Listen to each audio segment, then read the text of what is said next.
I can't even begin to, like, relay just how long I've been wanting to really just try and, I suppose, share my experiences with a game such as this. Now, I obviously feel as if you don't really need much introduction as to what game this really is, given that, well, yeah. So, I just, as you can see, I'm relatively speechless right now.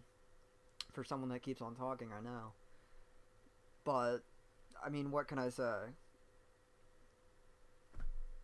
It's the 15th year anniversary of easily the most beloved thing in my life. And, well, it only felt right. And since, any Kingdom Hearts viewing is not complete without letting Dearly Beloved, which is the song on the piano in the background right here, for those that don't know, just playing out a little bit.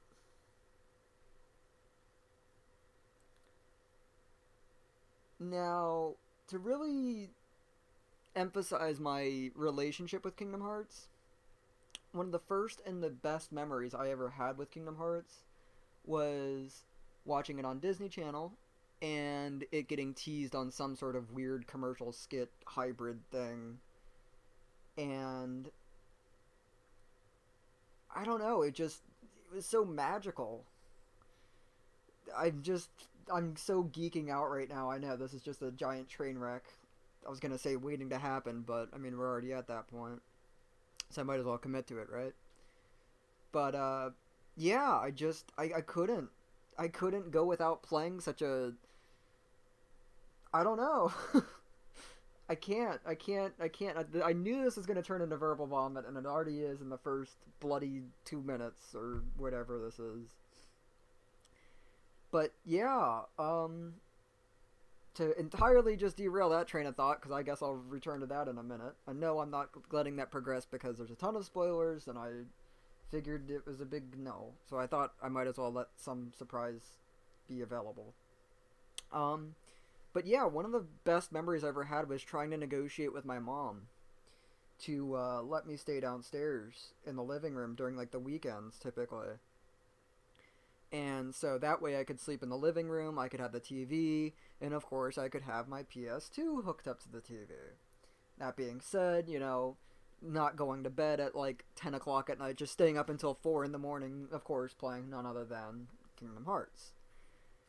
And, before that would happen, obviously, being a 5-year old, 6-year old, 7-year old, you can't do that simply without making some sort of blanket for it. And of course, after running through the living room and scavenging as many couch cushions and blankets and pillows as I possibly could, well, it was go time. Used to cuddle up with my golden retriever Chelsea and just, you know, used to enjoy it. Now, my downfall to my grand adventure and my plan was the part where I got to the main menu and then Dearly Beloved started playing, and even when I was a 5-year old, 6-year old, 7-year old, I mean, it resonated with me like it does now. Which is why I'm so tongue twisted right now, really, honestly. And I used to just fall asleep right on the main menu just because I couldn't progress. I was just so enthralled and just so immersed in the song, and I just wanted to hear it one more time, and before long I'd be passed out with Chelsea pretty much squishing me on top of her or underneath you. Yeah, I'm dying over here, man. But yeah, without further ado, I mean, here comes me probably crying. So here you go. And of course, there should be a camera setting option. Yes. Or no, I guess not, huh? I'm not gonna talk over this because, well, this was the other thing that really like sold me entirely on this journey that I was about to unleash upon myself. Cause I just I can't not I just Just pure emotion for this.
15 years later, and I'm still like having tears ball down my face in the first bloody 5 seconds.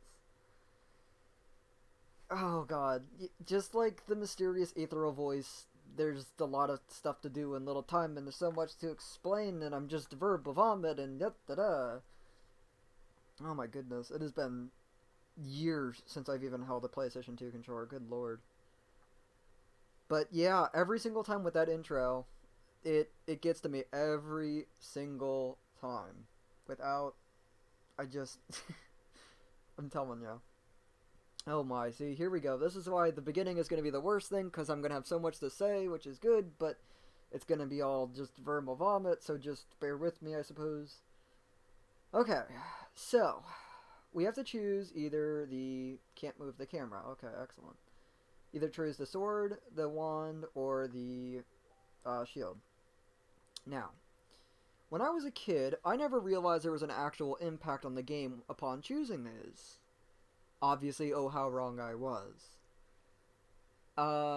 Now, when we first started this game, it was my sister, my brother, and I all huddled around on a couch, pretty much sitting on top of each other. And our first choice was none other than the sword. Now, when I played my first file, from what I remember, I did the shield. For no other reason than, well, spoilers. So I'll just leave it at that. Then when I started growing up as an adult, always went with the wand. But I digress. So when you jump onto the pedestal, give you a description. Now, the part where it's at a sword of terrible destruction is where it always turned me off of it as a kid. Because, I mean, you know, what is there to say other than terrible destruction is typically terrible. And that always just never rubbed me right, so I was like, power is corrupting, all that kind of, stuff. So, the wand one was interesting, but again, same thing, wonder and ruin. So, the blessing and a curse of obviously all of these powers always, threw me into an internal dilemma where I would sit here for hours at a time being unsure of which one I should choose, which still is probably going to progress to right now. But yeah, no. And then this was the one that always sold me as well, because at that point in time, I never had any friends. So the whole aspect of a shield to repel all, and, to aid others, it resonated with me. So what can I say? I was a very depressed kid. So I guess for the sake of this let's play, we'll change it up a little bit, and we'll go with the wand. For no other reason than because why not, really? So, upon choosing one, then the internal dilemma goes even further. You have to get rid of one. And upon getting rid of one, same dilemma. It was just a giant internal warfare of which one should I get rid of, so on and so forth. Good lord. My phone is driving me nuts. But yes. I I honestly still can't believe I'm doing this. And I'm kind of sitting here internally thinking about how it has been 15 years. Really, since, not that I've sat down and played this, let alone the PS2 version. That's definitely not true. It's been like 3, but still. All the nostalgia, all the memories are just rushing back at me. It's killing me. Also, you gotta love the opera, or rather the aria, in the background. Again, another thing for, 5-year-old me being like, what in the what in the what? Just absolutely destroying me and, really opening my perspective to, different forms of music than obviously what you would hear on the radio and so on and so forth. Especially considering at that time, the video games that I was growing up with, there wasn't anything that was really particularly this, shall we say, prolific and profound. Because, the other games I had to choose from were obviously Nintendo 64, albeit a great game, but, nothing that was more, friendship is magic and all that kind of stuff. To put it as cheesily as possible. See, as it's saying, obviously, green orbs equals health, so on and so forth. Enemies, shadows, enemies I will not be explaining until things happen. But yeah. So, might as well acknowledge the combat system a little bit here, since it is obviously a tutorial after all. Combat in Kingdom Hearts, even in Kingdom Hearts 1, as archaic as it gets at certain periods of time, it still holds up really, really well. How it works is, if you see those little blue reticle on them, I'm locked onto the enemy, which obviously means the camera will be following around, and Sora will automatically be, guiding his attacks towards it. And that's pretty much honestly all you need to know. It's, like I said, albeit a little archaic, but it very much so is quite timeless. An instance of one thing scaring the living hell out of me as a kid. You're going to be hearing quite a few stories about things that scared the hell out of me that really probably should not have, so prepare for that as well. Good lord. I'm telling you, I still can't believe this. That I'm really sitting down here and, everything happening the way it is. So, one thing that I really need to acknowledge now, and I'm probably going to complain about quite a bit later, so let's just run around in circles in the meantime. So we have the command deck in the bottom left corner, as you can see. And I have to scroll down to get to the examine, which is how I obviously, use certain commands to interact with certain objects, including, obviously, this door.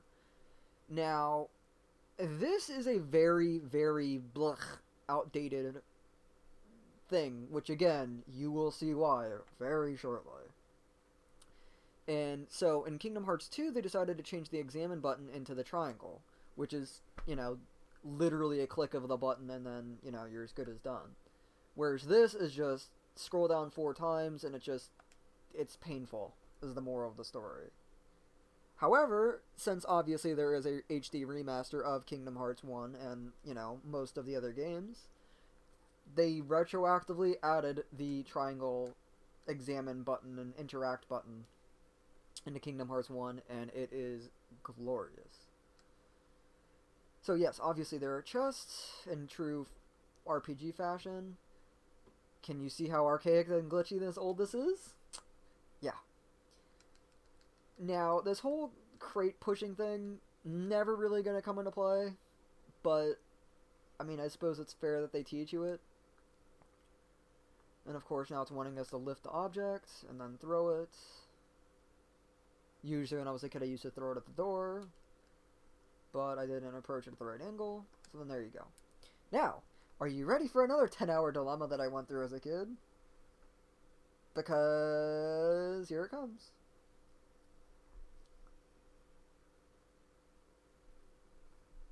I'm telling you, this game tripped me up for the first, 5 hours of gameplay. Got me stuck more times than I can count, which obviously I will be relaying many a time. So, this little tidbit also is one thing that I thought had no impact, but has quite a bit of impact on the game as a whole. Now, I will obviously be explaining what this does and the sword, shield, and all that thing in a minute as well. However, you're going to approach the 3 kids, and you're going to talk to them. So then they ask you a question, and obviously answer as truthfully as possible. Thing about that. Took me hours as a kid to decide which one I wanted to choose because I felt as if I was being judged. It was the worst feeling in the world, and it still is to this day, where I just sit here and I'm like, I have such a bad identity crisis and such a bad grasp on, this. It's horrible. Now, obviously, stuff like being number 1, anybody that knows me obviously would realize that that's a little bit too, arrogant of a belief for me to hold. So yeah, it was really just between stuff like friendship and my prized possessions, which, I'm sure many people can relate with. So, I guess I'll be as truthful as possible and just say friendship. Which, yeah, now I'm an adult, so thankfully I can breeze through this a little bit easier. And then this one, again, creating quite the interesting paradox, because obviously getting old is pretty frightful for someone such as myself and many other. And then there's the whole being different, which, the whole black sheep thing, which is a tagline that I've obviously grown up with and, has been quite the double-edged sword. And then there's the, the key paradox to all of this, being indecisive, which I'm being right now. So, yeah, it's, bleh. But I suppose I'll just go with being indecisive, since I suppose that is kind of true. And then again, same thing here. Good lord. It kills me every single time because, ugh. So, I guess, if I'm being as realistic as possible, I feel like seeing rare sights would be great, but I feel like, I don't know, I'm not going to do a whole segment for it thing, so I'm just going to say, being strong. Fine. Okay, so this right here has one different line of text after it relays what you chose. This. Your adventure begins at blank. Now, it will change depending on what your answers are. There is, from what I remember, dawn, midday, and night. What significance does that have? Well, I guess I have a minute, so I might as well explain it. So, depending on which choice you choose, it changes how impactful your XP allocating is going to be throughout the game. So if you're leaving at dawn, then that means levels 1 to 50 are going to be double XP, but levels 50 to 100 are going to be half XP. Midday is just everything is even, so 1 to 100 is just completely normal, and then night, which is what we got, is I'm so mixed up right now. Good lord. I'm already losing my train of thought. Have mercy. Is obviously, half XP from 1 to 50, but obviously double to 50 to 100. But yes. And so as for the staff thing, since again I might as well have a minute, so I might as well explain it. So depending on which one you choose and which one you give up, it will be changing what level you get certain abilities. So obviously if you choose the sword, you will be getting more, attack-oriented abilities earlier on, rather. Whereas defense, or rather the shield gives you obviously more defensive spells and abilities and so on and so forth. And then obviously the wand gives you better magic spells earlier on. And obviously whichever one you give up is the one you will be getting the furthest out after you level up. So since I obviously chose the staff, I'll be getting a lot of magic-oriented stuff early on, but I will be getting all of my combative spells probably like near level 60 and up, which I probably won't need to be getting to that high to, depending on what I decide to show in this quote-unquote casual Let's Play. So, save points are exactly as you guys would imagine. I don't really feel as if there's much else to say there other than they heal you if you get on top of them, they refill your magic, and you can save, go figure, as the name would apply. This was one of my favorite things as a kid because, being a little Catholic boy that I was, stained glass was the coolest thing to me in the world. And especially something as complicated as this. This right here was one of the first things that I ever saw of Kingdom Hearts 1, because on the back of the PlayStation 1 box, they had a screenshot from Kingdom Hearts 1. And it was within this cutscene. I will not point out where, because, bleh. That line right there, the whole closer you get to light, the greater your shadow becomes, that sent me into another internal struggle. Because, as I said, it just, sent shivers down my little 5-year-old spine of the idea that, even something as beautiful as something quote-unquote is good, to put it as bluntly as possible, can also become quite, the bastard, as it were. So, this is Darkside. Darkside is, of course, your first little tutorial boss thing. You can attack his hands. You can jump on top of his... You can get hit in the butt, apparently. You can jump on his arms like so when he does this, or without having him do this. You can jump up there and hit him in the head. Obviously, when he does this, he'll create a portal of darkness, thus creating more Heartless. You didn't hear it from me. And yeah. It's relatively easy now. If you see me doing combos, the main intent behind that is that combos run a lot faster when you're in the air. There's really no reason for it other than Kingdom Hearts 1 is very strange. Kingdom Hearts 1 also has an interesting hidden combat mechanic that I don't think they explore at all in the non-HD version, and that being that there is a critical hit aspect to it all. And it's exactly like you would assume in relation to critical hits, and that being it's completely random, and that's really about the extent of it.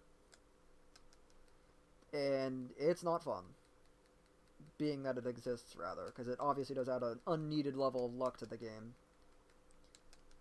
And of course, this boss isn't too bad, but since I put it on Expert, he's going to have a little bit more health, because from what I remember on Expert, I think it is, I do half damage and they get double damage. Could be wrong on that. Not played this version of the difficulty for a while, so excuse me. Yeah, I am making this like the longest fight in the world. I'm making this far more complicated than it needs to be. And yeah, as I didn't point out, he does that thing and he shoots out little orbs. So like that, when you see me get a little plus tech 1, tech is your XP, like so. Get used to this little lens blur. What can I say? It was epic as a kid. Still is. And then scene number 2 of things that scared the living hell out of me. And then that right there, the but don't be afraid, to get to my more embarrassing confessions, because God forbid I'm not going to embarrass every aspect of my being in this. This entire line of text right here was something that I held with me, and this one especially right here. I don't know why I'm being silent because there's no voice acting. But this line right there was something that I held with me whenever I was, like, you know, being a typical 5-year-old, getting scared out of my mind, going into the basement because, you know, there's no lights down there, there's spooky bugs down there, it's, you know, got a very loud, spooky sounding furnace, you know, all the typical tropes of being a child. So whenever I was getting this hell scared out of me, I would always let those lines play in my head. What can I say? It helped.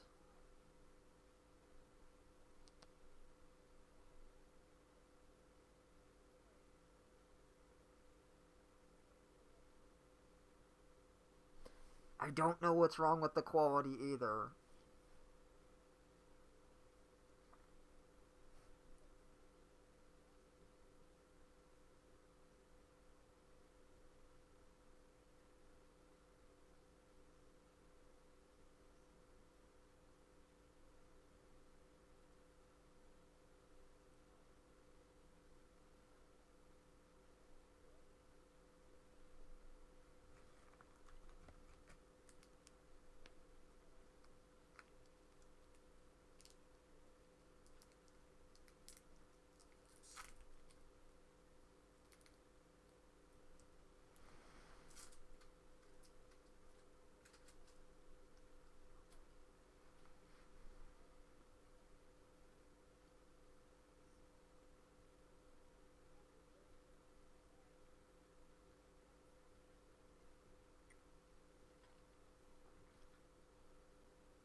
And so, my children, without further ado, for a second time, welcome to Kingdom Hearts. Now, another thing to relay. I could have sworn... There it is. I was going to say, I could have sworn that there was the title card. Well, this title card, rather. So... Ow.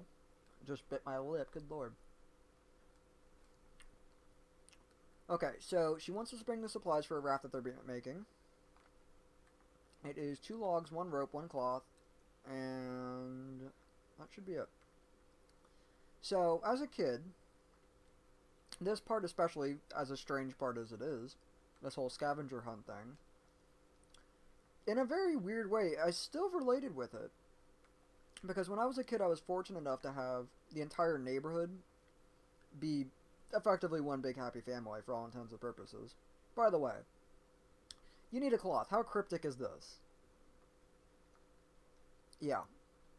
Kind of ridiculous. But I digress. So, when I was a kid, this kind of whole weird scavenger hunt, just kind of kids being kids with their own, you know, misadventures and whatnot, really did resonate with me that much more. Just based on entirely on, like I said, entire neighborhood was just a big family, effectively. And we used to get up to a bunch of stupid hijinks. Not necessarily something along the lines of building a raft, but making our own little adventures and using our imagination and so on and so forth. Absolutely. So, of course, I used this as a parallel when I was a kid. So, this. Riku is quite the bloody bastard. Because you have the option to duel him. And so right there, was I was trying to explain earlier, is if you deflect an attack, or attack at the same time, really, you will get 1 experience point. And obviously it will cancel their attack. And I was going to say, so every time you combo him, he will get knocked down and he'll just knock your head off with his feet. So, really, the best way of going about it is getting your ass kicked, apparently. I'm not going to bother because I am not good. Good lord. So, yeah, every time you lose, he'll keep count because I suppose he's your rival, so, of course. It doesn't really do anything, though. It's just for funsies. And you do get XP, and you do get a high potion, if I'm not mistaken, if you beat him. Yeah. I'll just let that sink in for a minute. So, Kingdom Hearts 1 came out in 2002, and Final Fantasy X was not out yet. Okay, let's just lose immediately. And so Final Fantasy X was not out, and so this obviously being Wakka. Wakka is a main character in Final Fantasy X, for those that don't know. He's also a character that apparently kicks my incompetent ass. And so they couldn't really use the adult model of him, so in a really cool little thing they did before, I guess as to tease, I guess, Final Fantasy X, all the words vomiting, mumbled, bleh. Ow.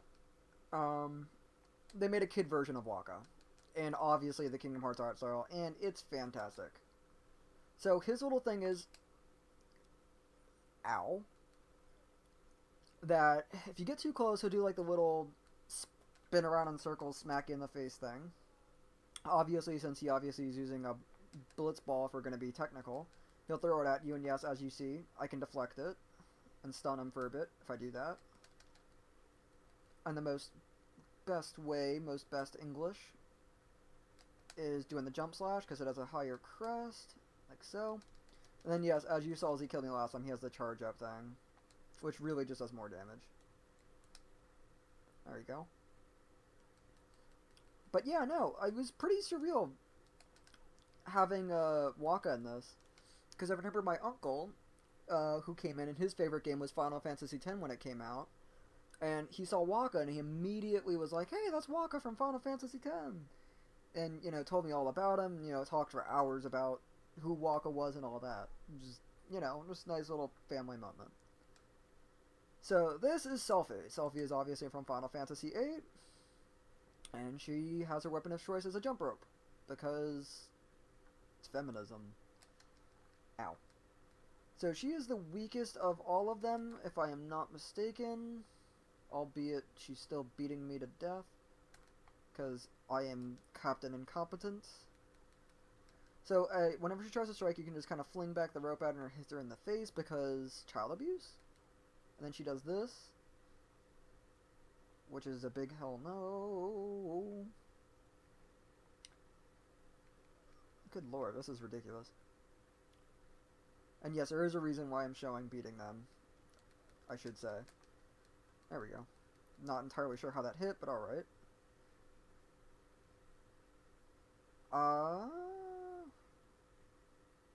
And now she's gonna do this. Okay. I was gonna say you can also actually deflect her up when she's doing that spin around in circles thing, and yeah, and you can also not platform for your life. Yo, I'm gonna make all the noises. So Kingdom Hearts 1 is quite infamous for one thing and one thing in particular, and that being platforming. And as to continue the trend of Final Fantasy characters, this is the young version of Titus or Titus, however you want to pronounce it, in Final Fantasy X, who is the main character of Final Fantasy X, and of course this is the kid version, which albeit looks strikingly familiar to the actual child version of Titus in Final Fantasy X. And of course, there's an example of me getting a really strange level up. There we go. I don't really particularly remember his special. I think it's like he does a jump slash. Who knows? Oh, there he is. He was about to do it. Titus isn't so bad. His is relatively telegraphed, as you can see.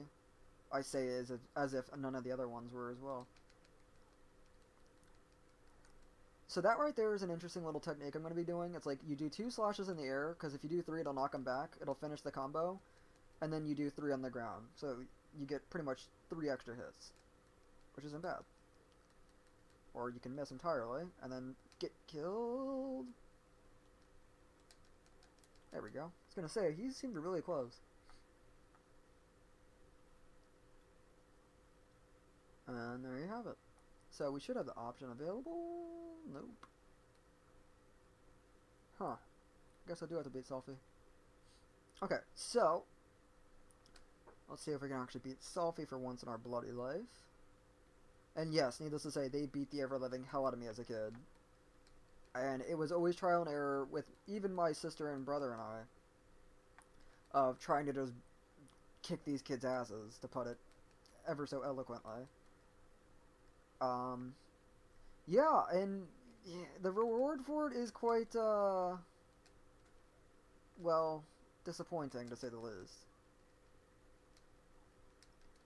Oh my lord, what in the what? As I said, it can get a little archaic at times. But there we go, without further ado. Alright, now we should have an option available now. Or I'm clearly misremembering, in which case, oops. Yes. So, as it read, and as you can see, it's 3 against 1. And it's every bit as chaotic as, you know, you would imagine. Yes, this is your reward for beating all 3 of them. Well, separately. Dear God. So, yeah, pretty much the best strategy from what I've gathered is taking that Selfie first, so then you don't have to worry about her, and then with Waka, obviously he'll just sit in the background just trying to hurdle stuff at you. And you can actually deflect Waka's balls into the other kid's face. I'm just gonna stop talking. Anyways, so if you defeat them, you get a pretty stone. It's just something you sell. That's honestly it. But yeah, that's in fact it. And I'm probably never gonna go in here. I'm probably gonna go in here again, but I might as well do it anyways. You have a nice little save point here. And we're gonna save on whatever, we'll do number.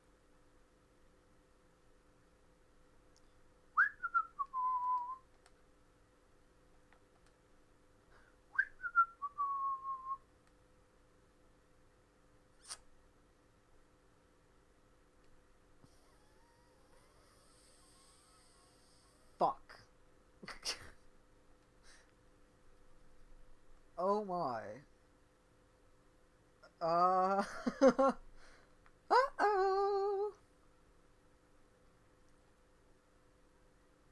Oh dear. I'm hoping that I can save over another save file. I don't see that that would be a problem. The question is which one, however.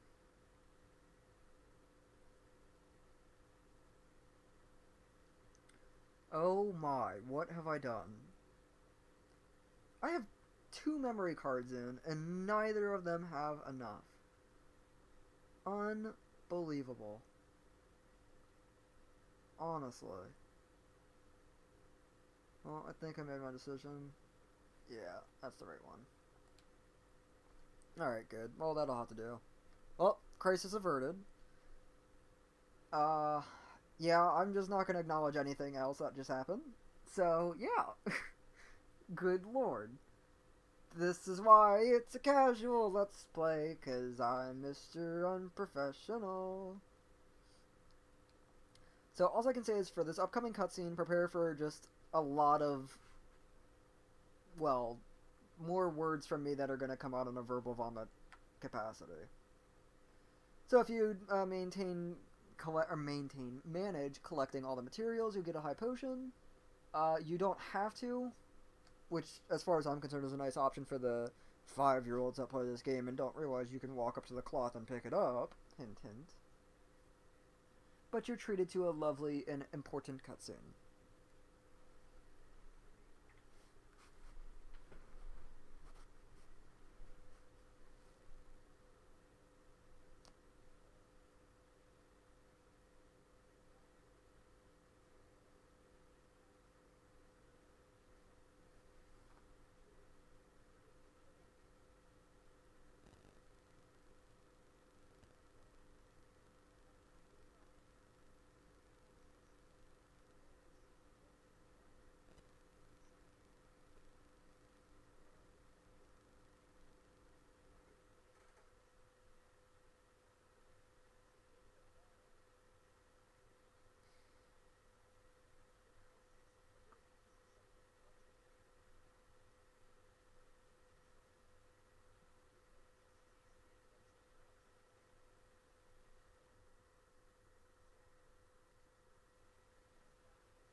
All I'm gonna say right now is just put a pin in this cutscene.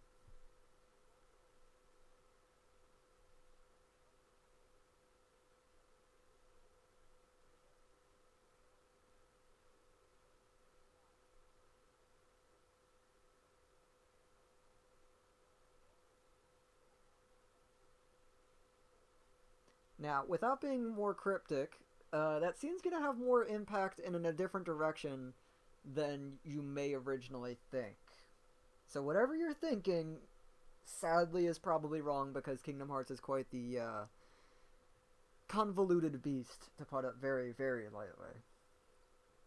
Now, as to acknowledge that lovely cutscene while we have a nice little comedic cutscene in the meantime, that was like the big crisis that I'm sure many of us as children have gone through of, why was I born?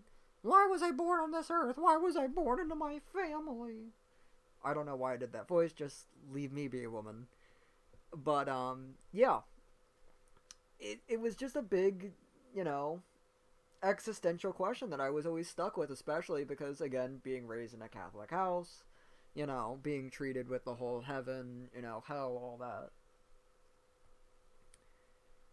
And yeah, it was always a big, you know, thing on my mind of like, why the hell am I here?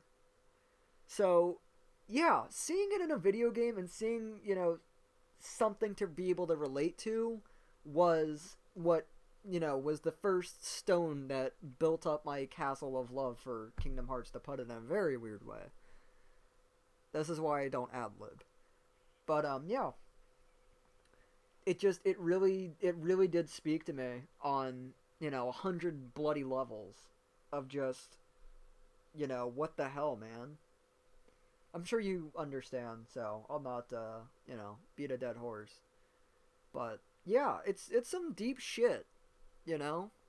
For a kid, that's some really, again, super existential stuff to, hammer into them.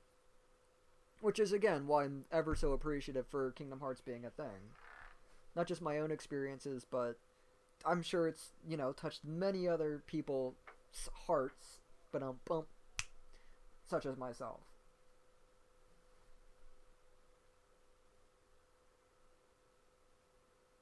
And of course, Best Boy, good old Goof.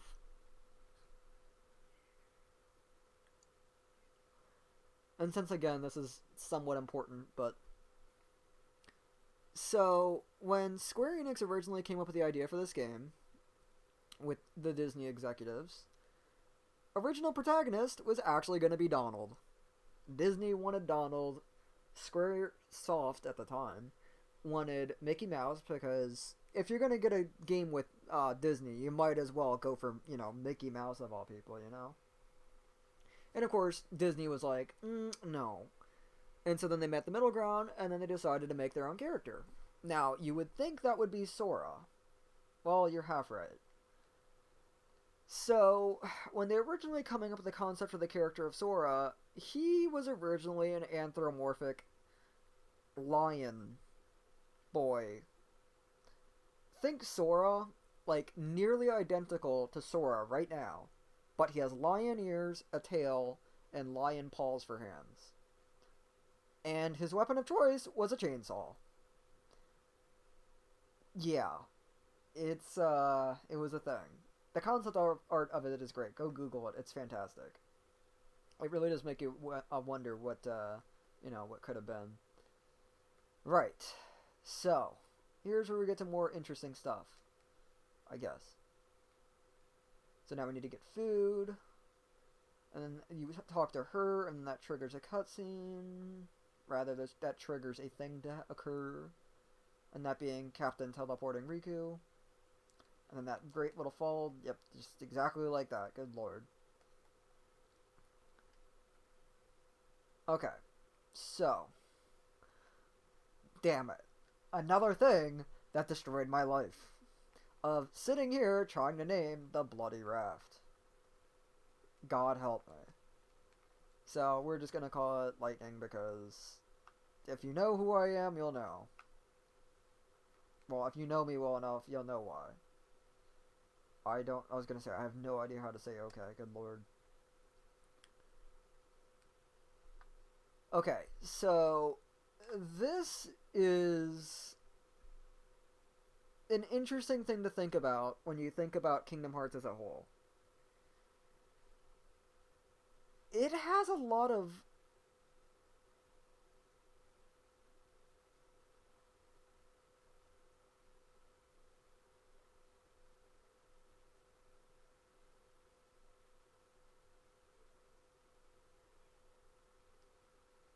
Kingdom Hearts, like I was saying, as a whole, has a lot of very strange stuff in it.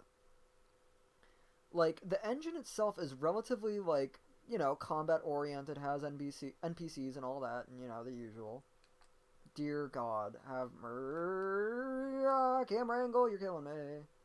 So, usually he'll climb up that, but if you get on the ladder, it'll, like, block him, it's weird. I don't have any idea of how the hell I managed that.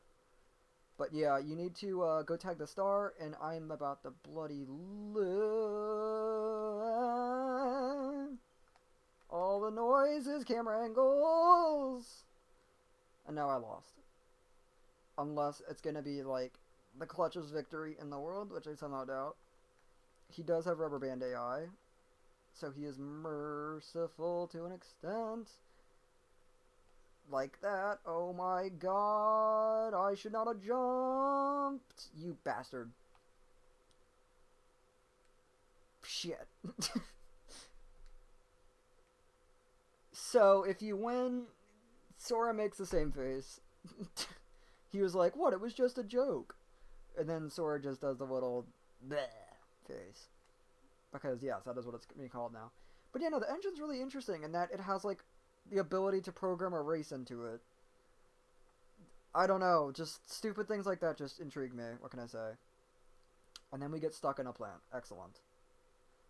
So yeah, one thing that I never figured out as a kid, I swear to God, I used to push this like this, because I, for whatever reason, was an idiot. Which, again, oh boy, will there be interesting stories involving the word idiot a lot. I used to try to push it like this to that little alcove over there. God forbid I lift anything in my life. That's a weird double pun. But yeah. So you do this, and you get into that ever glitchy alcove. Like I said, ever glitchy. That's what I mean. You press X and you just attack the bloody chest. That's why it's awkward. So it begins. Also, love the Kingdom Hearts main menu. Rather, start menu. So yeah, we can have two equipments attached. Partly that is based on whether or not you get rid of the shield or not. You will get more equipment as again, it's the same thing. It's just you get it later and stuff in verbal environment and stuff nobody needs to know. Anyways, one of the biggest mysteries for me as a kid, this. You want to talk about like playing a video game like a child, or you know that childlike imagination or that childlike spark of creativity or whatever. This bloody thing.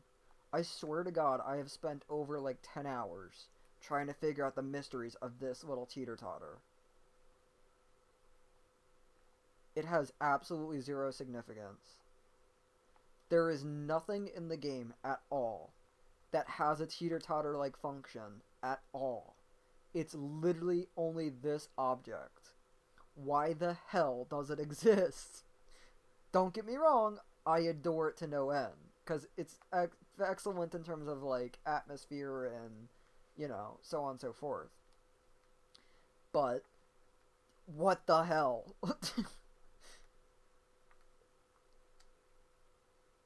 Okay, so we need food, so we need a seagull egg, we need mushrooms, coconuts, fish, and drinking water. But not from the ocean. Hence the whole empty bottle. So I could have picked up a lot of this stuff because you probably have seen quite a few mushrooms like so. While I was wandering around. Oh lordy. Sora. Please. Thank you. So just go right on up to it, pick it up. Just like last time. Even like the whole picking up objects off the ground thing. I mean, yeah, it's not that hard to program per se. But I wouldn't imagine being hard to program. I have no idea what I'm talking about when it comes to that stuff. But it is interesting just thinking about that stuff. And see, there you go, there's your drinking water from not the ocean. And I do have to say, I do love the aesthetic of Destiny Islands, and of course I do adore the music. It's... brings back so many memories. Like, there's so many stories I could tell of, like, one time I had to sleep over with the kid across the street that never, ever was pretty much allowed to leave his house or do anything fun because his family was quite the, strict, well, family. And the one time we got him to spend the night over, I showed that boy Kingdom Hearts, and oh boy. We pretty much got stuck on Destiny Island, which is why I pretty much have this area synonymous with it. Anyways, how do you get your fish is just swim on over them. Come here, you. And there you go. So, of course, you need one seagull egg, which you may be able to see if you're very attentive. But, yeah, no, use the playlist and that one sleepover. I'll never forget it. It's such a weird memory, but... And, yeah, it's even weird that I'm really bringing it up, but still. Love it all the same. And there you go, there's your seagull egg. Now, as for the coconuts. They are a speedrunner's nightmare. Like, and then some. So, you hit the trees, they'll drop coconuts. Now, you may be thinking, oh, these are okay, whatever, coconut. You need to get yellow coconuts. Because yellow coconuts. I'm not a coconutologist. I don't know. I would assume that one is ripe and one is not, but that's the extent of my knowledge. So yeah, like I said, speedrunner's nightmare. It's entirely RNG based on whether they drop or not. And then there's the assholes that decided to put the street next to the thing, so half of them even fall into the bloody ocean. Oh, lordy lord. Okay, speedrunner's nightmare and my nightmare, evidently. Oh my lord. Yeah, you can see...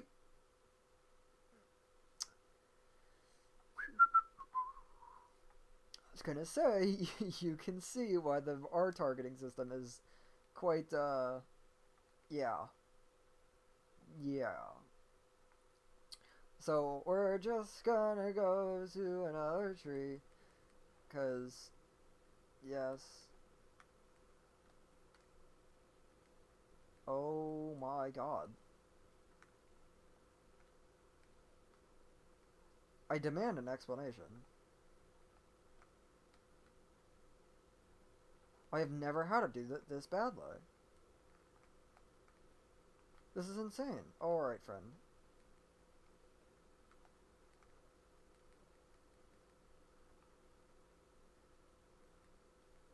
This is ridiculous. The RNG gods hate me. Good lord. Okay, we got the fish, got the seagull egg, got 2 of the 3 mushrooms. Now, if you talk to Waka, which I might as well show it, why not? Might as well. That just added fuel to the fire. In Final Fantasy X, the main character's name, if you don't put, like, the default name, because you can name your character in Final Fantasy X, and his default name is Titus-Titus. At 0 points in the game do they voice act the main character's name, given the fact that you can change it and, so on and so forth. So, him saying Titus right here just adds fuel to the fire of the entire endless debate of what the hell is his name and how do you say it, hence me, doing the dash thing. This. Can you say episode 3 of things that scared the ever-living shit out of me as a kid? Okay, so, Easter egg time. All I'm gonna say is rocket ship. I'm not gonna explain why this is an Easter egg or how and what relevance to all of these, but I'll just say some of them are. But, needless to say, these are cave drawings and paintings done by, of course, the kids, which, of course, is adorable. And beyond that, again, same thing. This may or may not be reference to a Disney movie that you may be familiar to. I am not going to say it because spoilers! And, of course, little cute fishies. And then that one that I don't remember seeing. Those little ball things. And, of course, the cutest drawing of Sora and Kairi and Riku beating a thing that looks like Slimer from Ghostbusters. Now, this one. Oh my. If you're a bit... Okay, thank you, Stick. Twig thing. If you're a big Final Fantasy fan, you will understand the significance of this. On the right, with an X on it, is a chocobo. Because chocobos are the big giant chicken things that are in nearly every single Final Fantasy game, if not every single one, which I somehow doubt. They were originally going to be in Kingdom Hearts, but got scratched because reasons. And on the left is Donald Duck as a chocobo because I'll let you figure that one out. But yeah, cool little Easter egg as far as I'm concerned. And of course, there's your little the thing in the top left thingamajig is the little drawing, well, something like the drawing from The Lion King that Rafiki does. I'm on top of the world, literally. Again, that one's a little bit more fucking clever than you may think. I am not gonna say anything, still. And of course, a cute little house that they live in, which may or may not exist. Which I'll get into that, trust me, that's a whole can of worms. Now, for the unversed and people that do not know, number one, the crown thing is a big thing with symbolism in Kingdom Hearts because Sora is always seen having a crown, because obviously it is a kingdom after all. Also, this little rock in the middle right here is like the most nostalgic thing in the world for me, simply because just look how weird and strange it is. It's just the greatest thing in the world. It's the best. And of course this, I have nothing to say about it other than it looks like a phoenix. And this cute little thing, which might actually have been a character that might have originally appeared in this, but they got rid of it the last second. I'll have to research that for next time. Of course, Disney Castle, to point that one out. Now, like I was saying, for the unversed, people may not be familiar, but Kingdom Hearts has like nearly 14 games in the series, if you're going to do the math. Please get a good camera angle, thank you. The Sweets of a Card deck, which, again, if you really know your Disney movies, that should be pretty evident. So, there's a lot of games in Kingdom Hearts' series. There's only two main title games. There's Kingdom Hearts 1 and Kingdom Hearts 2 for the PlayStation 2. After that, they've been from the Game Boy to the Nintendo 3DS. They've been pretty much on a bunch of handheld consoles. All of those games being relatively spin-off, side story, or backstory games. All I'm gonna say is this. It seems like a lot of things in Kingdom Hearts are retconned or explained, to fix previous, story arcs and stuff like that with the power of, some sort of Deus Ex Machina. But all I'm gonna say is this. This castle right here is very much so proof that they knew what they were doing, you know, beyond just making this game and like, you know, oh, surprise, we're having a sequel. Let's make up stuff as we go along, you know, and adding stuff, again, retroactively with retconning things. So trust me, this is the biggest amount of proof that you will need and evidence to prove that everything, to an extent, obviously, was proved out and thought out ahead of time. I'm telling you, that is a big thing. Like, dear God. Now, as far as the spooky thing I was referring to, as soon as I stepped foot into here. So obviously here's your mushroom right here. Well, let's just say, I swear to God, I would get the mushroom and I would leave the room for the next 6 minutes. Because I don't know how to tell time. That's all I'm gonna say. And then I'm gonna make needlessly copious amounts of noise. Because I'm sorry, but I am tremendously hungry. So, I'm so sorry for the nasty chewing in a minute. Also, this is so fucking cute, shut up. Gets me every time. Seriously. The levels of cuteness, I can't. I can't.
Yeah.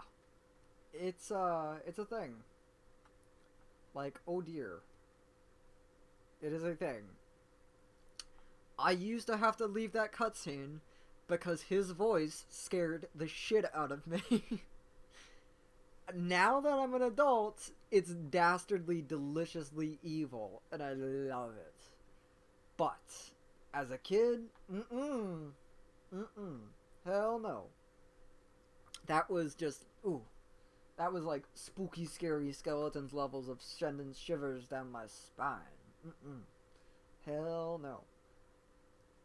So, to really just, again, get all my, I don't know, words out and really hit home the big theme that really, you know, still has me ever so invested in Kingdom Hearts, 15 years later, is just the theme of just the childlike passion that it really, it's just made out of. It's just oozing with, like, the mentality of a child of, I want to go on an adventure, I want to go out there, I want to do stuff, doesn't want to, like, become, supreme overlord or, make millions of dollars necessarily. But as a kid, you don't really worry about that kind of stuff, You just want to get out there. You just want to have fun. You just want to experience stuff. You just want to live it up. And I'm telling you, I mean, I'm not going to say it's like the first thing ever that's explored the theme and the idea of that. But, again, I grew up with it. And, yeah, it made me who I am today. So I'm ever so appreciative for that. I'm probably fucking this up, and like, there it is. Unbelievable. Good lord. Okay. This right here is relatively important. They added this in the HD version. This is actually a cutscene in the director's cut thing. I said HD version. The HD version is the director's cut. That's a long story. I'll get into that later. But, so there's a cutscene that happens here in the director's cut that does not happen here. Just know that I'll point out what happens, and that being that she's making something. And I'll just leave it at that. Hence, me zooming up on her with her invisible object in her hand. It was a PS2 game, and it was a launch title. Be nice. Never mind. They actually say what she's doing. Bloody hell. So, same thing. You don't need to get everything, but if you do, you're good to go. So, if you want to call it a day, that's it. This is pretty much your point of no return to spoil it for you. But yeah, just to really, again, have our one little last, I guess, run around of the island, because I still have stupid stuff to say, and we're going to get a plethora of cutscenes in a minute. Yeah, it's just, and even stuff like this. This stuff just, was my jam. Of just trying to explore what was down here. As you can very well see, it's one of the most pointless, bloody things in the world. But I used to sit here for hours and just explore and explore and explore and explore. Because, like, you know, when you're a kid, everything appears to be bigger than it really is, and that obviously, you know, very much so extended to video games for me. And yes, to acknowledge what this does, because, you know, this was obviously the greatest mystery of all, is you just end up on the other side over here. So there you go. And yeah, that's pretty much the entirety of Destiny Island. Now, to acknowledge it right now, since I'll probably say it again in like a minute, there are no islands out there. I assure you they're not on the other side either, so I'm not going to show you there. And there's nothing over there if I go up there and look out there either. That's all I'm going to say, and I'm going to leave it at that. It'll come up in like 4 minutes. So, like I said, just the idea of Riku saying that he wanted to get out there, and, you know, why the hell was I born here, and why was I born in general, really, is what it said to me, at least, as a kid. And, yeah, I want to go out there, I want to explore, I want to do adventures. That really spoke to me, because when I was a kid, I was really, you know, sheltered. I didn't have any friends to speak of, like, literally at all. I was definitively alone in the universe. And, you know, all I had was Kingdom Hearts. And, like I said, it really, you know, it gave me the adventure that I really wanted as a kid. And what better way to summarize my love for Kingdom Hearts than that? That it's given me, well, life. Because what is life but just a bunch of adventures, you know? So there you go. As cheesy as it is, I know. You should have seen this coming, though. It is Kingdom Hearts, after all.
Now, as I've grown up, I used to adore Riku. Because she was always the strong, you know, hero type, if you will. But as I've realized, and I've gotten older, I realize I really am just the hapless, do-gooding, child-minded, lovable dork Sora. A, thing that I obviously proudly carry.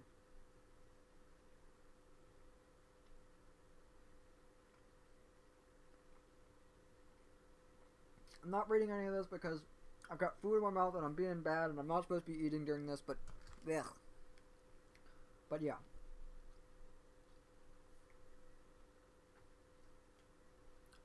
Sora really is just a big old goofball dork. And I love the stupid ancestor posters. Or, paintings, pictures of Mickey. It's the best.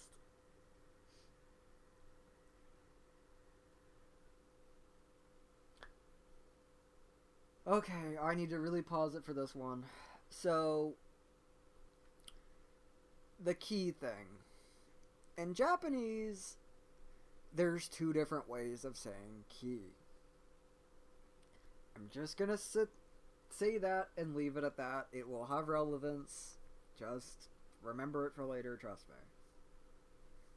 It's not really explained that well in the American version, which is why I have to point it out now.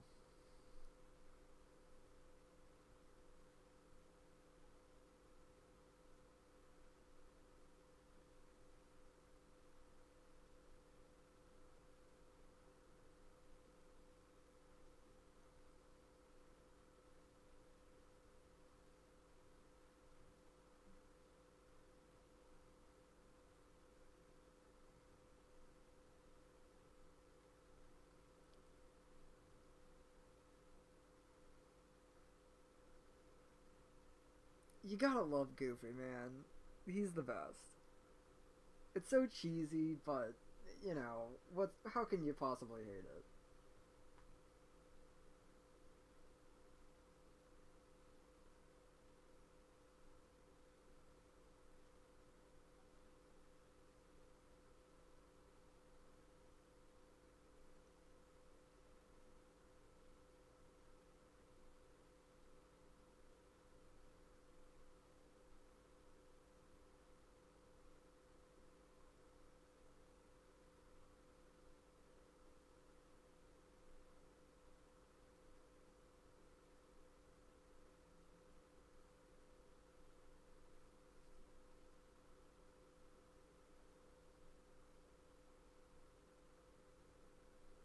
Now, here's the part where... Oh, no, not yet.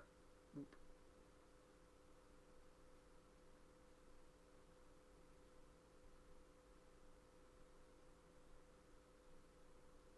And I tell you, you gotta give them a lot of credit just for incorporating half of the characters that they managed to get into the series. Like, how many people actually remember Chip and Dale? Let alone Chip and Dale Rescue Rangers.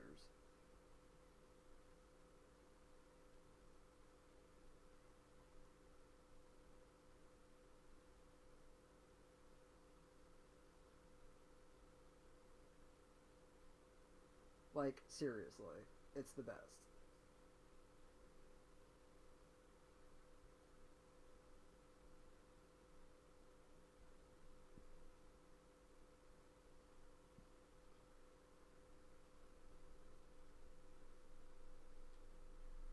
And I suppose I can talk now, too, huh?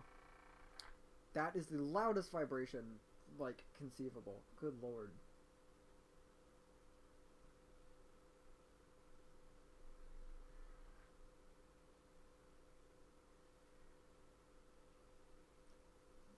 Yeah. Again, it's... Yeah. I just... Yeah. Okay, so... Random imagery that I will not be explaining or acknowledging later. This scene is quite a point of mystery for quite a few people such as myself. That being... Where the fuck is Sora?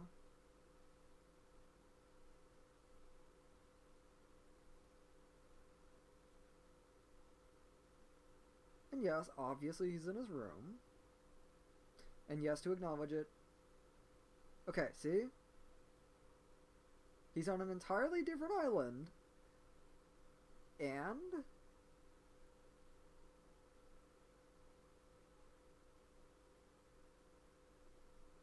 never hear from Sora's parents for the rest of the Kingdom Hearts series or franchise ever again.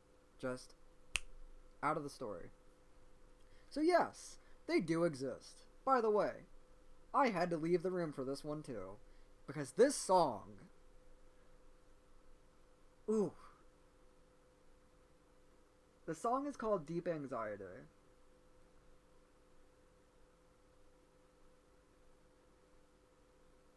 And oh boy, does it live up to that expectation. So, being quite the different, well, atmosphere, obviously. From very bright, sunny, ever so typical tropical island venue. And then this. This was the shit of nightmares for me. And I can't tell you how many times I used to try to run away. I used to sit on top of this ladder. I used to go back here, and as you can very well see, to no avail. I used to, of course, run into that little treehouse up there that I just jumped towards. I was not having none of it. I used to try to run to the secret place, but as you can see, a mysterious door has appeared. And your only place of privacy and safety is the little save room area right here. You cannot go back there either. Ow. You cannot go back in there. So yeah, this scared the shit out of me. Especially because, yes, as I've pointed out without saying it, you can't do anything to them. They will kill you, obviously, if you, stay around long. Okay, good lord. Around long enough. The one time I tried to scratch my nose.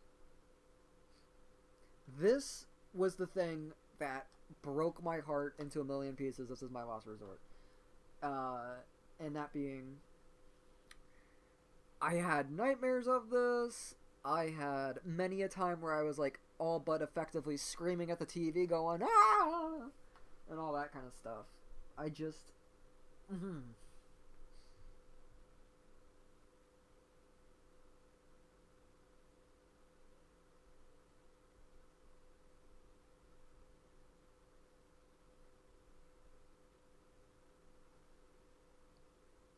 This.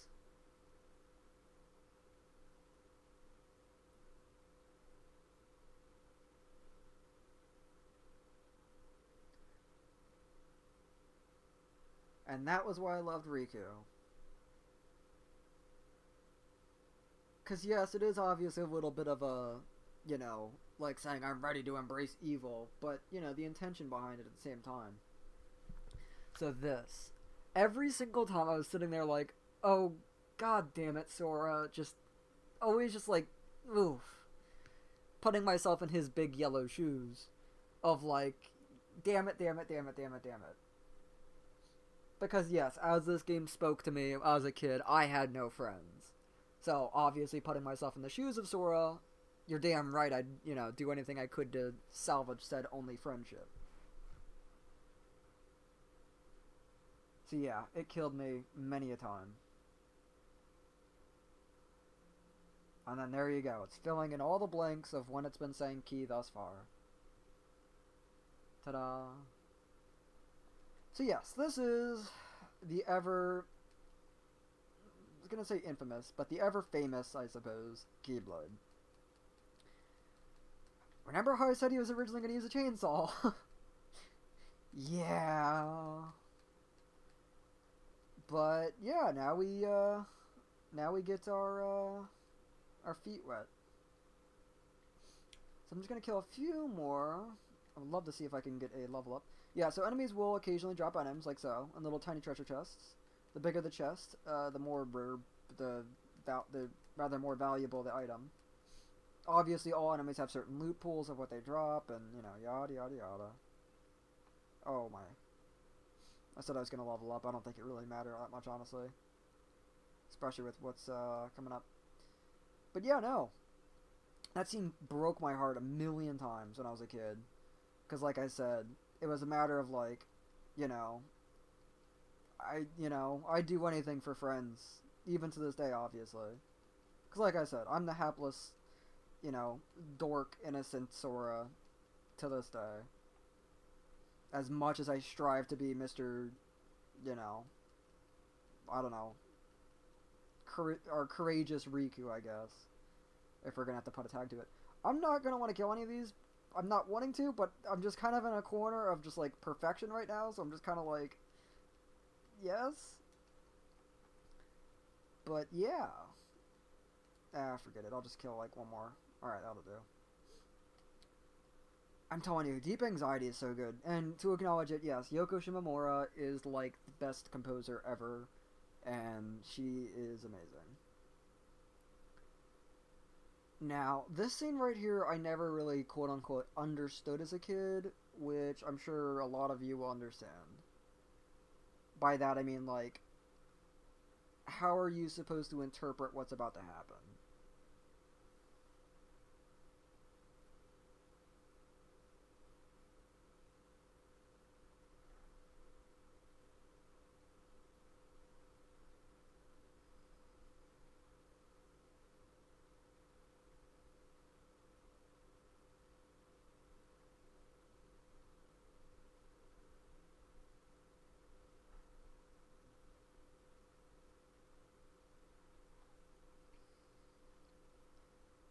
Yeah. I have no way to turn down the bloody vibrations. I am so sorry if the mic's picking that up. But yeah, round two with Darkseid. And what a round two it is. By that, I mean absolutely nothing changes except for. I think he gets one attack. But I very well could be mixing that up with something else. Yeah. Um, but yeah, no. I mean, this also broke my heart as a kid. Because just the idea of just like, everything being gone in the bat of an eye, like, Jesus. Which, is one of my bigger concerns that I had as a kid, because, I wasn't sure how long I was going to live in my neighborhood and how long things were going to be the same. So, yeah, there's me making weird parallels again, but what can I say? I was a very, introspective child, I guess. And... Yep, this is the new movie he has. Okay, so he'll stick his other hand into the ground like that. And he will pull out the heart of the world. Yes, that is what it is. And then I'll just jump right into it and get killed. Because I can't pick up these orbs because on camera angle is driving me nuts.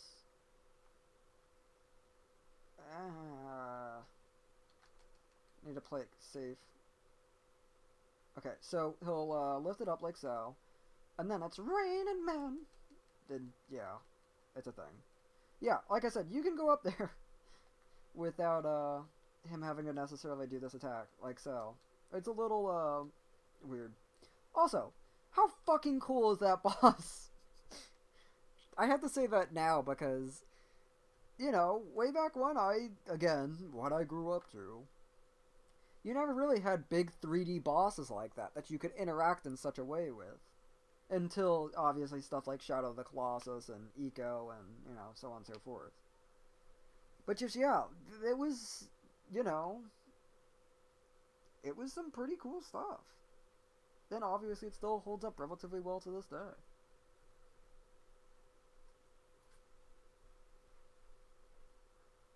Totally not putting more food in my mouth.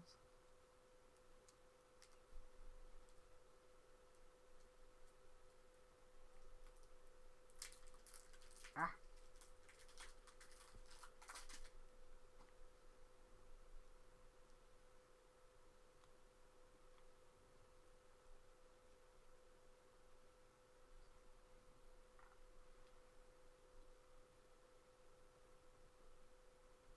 And welcome to Traverse Town. Which I, as a kid, always thought it was a Disney thing. It's not a Disney thing.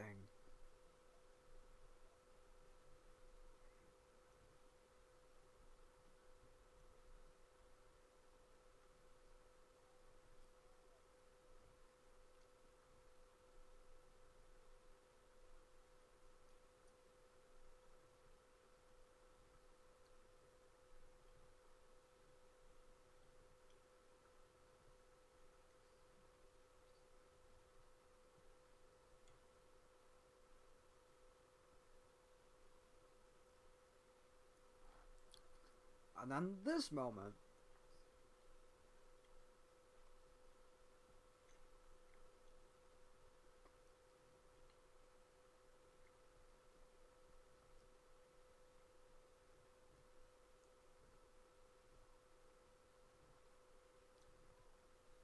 The entire time, same thing. I was like, Sora, damn it. Because I always wanted him to find Pluto, because Pluto is the best, and, you know, being alone just, you know, sucks. As I can definitely relate. Yeah, quite the, astute realization. And welcome to Traverse Town and its fantastic, swanky music. And of course, it's not a... Whoop, whoop, whoop, whoop, whoop. Alright, come here, friend. Or just keep on waddling on by. Are you ever gonna stop? Fine. Okay, so, this is a Moogle. For those that you're not aware of Final Fantasy, Moogles are mystical things. They're just kind of there. And of course, it's not a Final Fantasy X Kingdom Hearts game without, again, Moogles. I always thought this was Titus when I was a kid. It is Titus's character model, but it's not Titus. And I thought it was Titus. Come on, where is it? He just said the bloody thing. It was the thing that he said with Mom and Dad. You're going to have to rewind it, because I'm a dumbass. He says... There it is. I wonder what happened to Mom and Dad. I thought that was bloody Titus because of that line. Because I thought he was on Destiny Islands with us, and I thought Sora was related or not, or whatever, I don't know. And, yeah. And I didn't know what to think about girl that looks like Gypsy from Hunchback of Notre Dame. And then you can read the sign over here somewhere, and that chest will only open if you put all 4 candles out. Seems like a simple task. As soon as you put the last one out, another one automatically lights back up. And yes, there are in the timer in of itself. There is no way to actually do this without assistance from something. I'll just say that. And of course, we have great big Thomas Jefferson. I loved calling him Thomas Jefferson, just leave me alone. He looks like Thomas Jefferson. You can't tell me otherwise. He's the best. See? He's got even got the little weird crazy hair thing. Also, fantastic mailbox. Somebody please buy me this mailbox. So, you can find 10 collectible postcards in Traverse Town. And if you do, every time you give one into the mailbox, you get a preordained reward. And of course, yeah, Huey, Dewey, and good old Louie. So, if you go with him, I think he shops for potions. Yes. I never knew tents were a thing. Well, I knew tents were a thing. You get a lot of them in chests. I never knew what they did or how to use them. I had like a ton of them on my save files, and I never figured out what the hell and how useful they were. If you're not in combat and you go to the start menu, it will do exactly what it says. Excuse me. It restores the party's HP. Simple as that. Unbelievably useful. Never figured it out as a kid, because I am a dumbass. Well, okay, I was also a 5-year-old, so I'll be nice to myself. So, how cryptic are these postcards, you may be asking? Well, yeah, pretty goddamn cryptic. And of course, you never saw that as a kid. I don't know how the hell anybody could figure that out, because yes, there is absolutely no hint, and as you saw, there is 0 camera angles in which it actually displays to you that there is a fan there, let alone an interactable fan. Yeah, pretty ridiculous if you ask me. And of course, my favorite character model of all, big fat guy. What can I say? He's a big fat guy. So yeah, this is the synthesis shop. It will be open later because the Moogle said it's under construction. You can sort of... You're not supposed to be able to get up here now. But, yeah, here we are. And then I fall like a moron. But yeah, I gotta show you Big Fat Guy. Big Fat Guy is the best fat guy. He is only fat guy. He is best fat guy. Good. Block his face. Come on, fat guy. Yes. Big fat guy. Big fat guy is best fat guy. I can't. I love him. He is just the most joyful little man. And before I realized, like, he's actually a serial killer or something. That got really dark fast. But yeah, he's pretty great. And then of course you land on here, and then you go there, and surprise chest. Can you say cryptic as fuck? I can. So then there's this. One of the biggest Kingdom Hearts memes of all.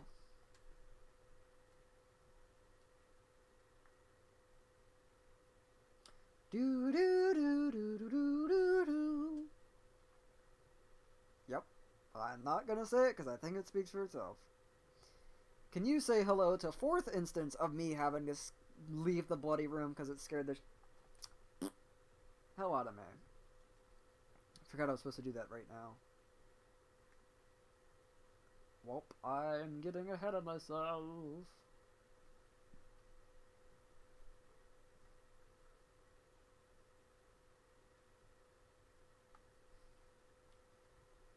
And of course we have Sid. Sid is another classic Final Fantasy character. He is in a vast majority of the games with many different incarnations, many different faces, many different attitudes, but most of them he's a mechanic and generally like a kind of snarky asshole. And he's awesome. This is the incarnation of Sid from Final Fantasy VII because Final Fantasy VII is the fan favorite and forevermore will be. Probably will be. But yeah, so we gotta go look for Riku and Kairi, yada yada yada yada yada, state the obvious, and Sid is the best because he's best dad. And he sells accessories. So just more defense, less damage against thunder, ice, so on and so forth. Which I'll get into, don't worry. Mithril shards are for A, selling, or B, synthesis. Exactly. Which you will see later. I never really actually studied the fact that there's a bunch of trees in there. That's very strange, but I love it. Well, there you go. There's a new thing that I learned today. I'm telling you, every time I play this game, there's always something new that I learn.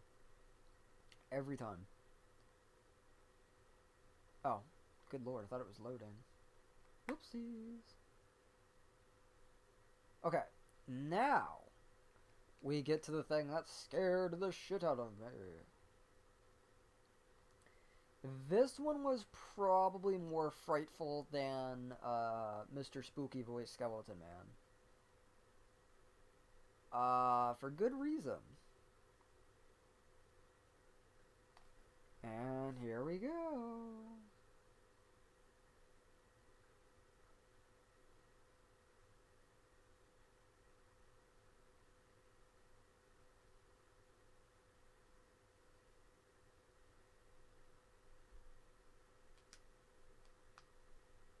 Just gonna crack my fingers and then scream about how that guy is fucking dead. Yeah. That man is probably dead. But as far as Kingdom Hearts lore is concerned, I don't know. He's a Schrodinger's cat, effectively.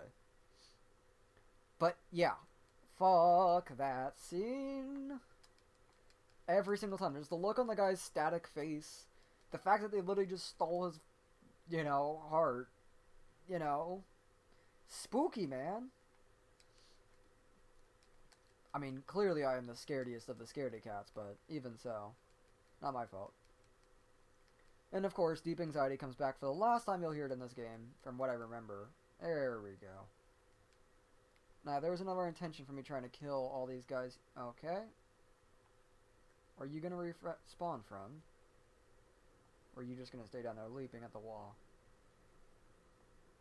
Seems as if leaping at the wall is the option. Okay. Great camera angles. I've never seen this many, I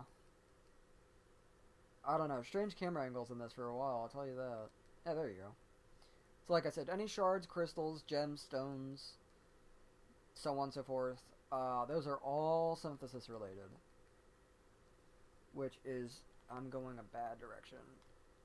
So if I walk up that staircase, there will be more spawning, so we're just gonna cheat the system a bit. Like I said, the platforming is not good. It's really outdated. Again, not as outdated words. And yes, I am getting so turned around. Good lord. And then there you go, a little Mad Hatter reference for you. Because, why not? I mean, I don't really blame them either. Color me surprised that they didn't have like a weird Thumbelina reference on that shoe store. So, here we begin on the adventure of how many times did Christian restart the fucking game? Well, let me tell you what. I used to get lost. Because as you've witnessed, there is very little instruction as to where I'm supposed to go. Other than go find Riku and Kairi. Which, okay, fine. That's obviously the overarching goal. I would get lost at here. This is the starting point of my adventures of copious amounts of where the fuck am I? Now, you can go in here into these little two doors. They lead out to the same building. It's just a hotel. Hotel, motel, whatever you want to consider it. There is a door to the right on that alleyway right there that I'm facing, over here. There's a door down that alleyway over there. And then there's obviously a door right there. You have to choose which door to go into to trigger a certain thing. I didn't know how to trigger it and in what order to trigger it. So I would get lost. I would get stuck for hours, days, weeks at a time. Every time I'd come back to the game, I'd be stuck on the save file, and I'd be like, where the fuck do I go? What would my, lovely childlike mind tell me to do? I restarted the file. Went back to the main menu, created a new game, simply because A, I wanted to relive all the feels, B, I loved the opening, C, I wanted to relive all the feels, and D, I found that as a solution to maybe fix this, because apparently it was a glitch or something in my head. This is what's supposed to happen. If you go to the right door, Donald and Goofy will come out searching for you, narrowly just missing you. Now, the exterior of that building may have you believe it looks like a church. It's a toy factory. How in any world is this a toy factory? Your guess is as good as mine. It's quite playful, if nothing else. And yes, it was referenced on the cave paintings. And all I'm going to say is that clock may or may not be useful for something involving a postcard hint. It's kind of weird. There's very little side objective stuff in Kingdom Hearts games. Like, there's really no side missions or, anything to that extent. It's really just like, do you want to fight a secret boss? Do you want to get, like, an extra special powerful item from doing weird side scavenger hunt more than a side quest thing? So this is where I would get lost, right here. Because I would watch my sister and my brother play. And I would see things that happen far more in the future. And I would get my wires crossed and be like, well, why isn't this happening yet? What the hell's going on? Such as this ladder. His explanation is, it's kind of wobbly. Okay, fair enough.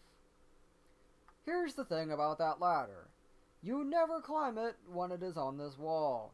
At one arbitrary point in time, the ladder magically teleports to this wall and then you climb up. It does not become any less wobbly. Yeah, it's weird. So I would jump out here, and I would be like, okay, well now where do I go? Oh, I know. Let us go to the hotel. As you can see, no Donald and Goofy cutscene. Speaking of which, every single time I saw it, I wasn't sure if that was a guy talking and hiding behind the curtain because, like, you know, everything's going to hell. Or if it was obviously just like a little, I don't know, bubble to remind you, hey asshole, it's closed.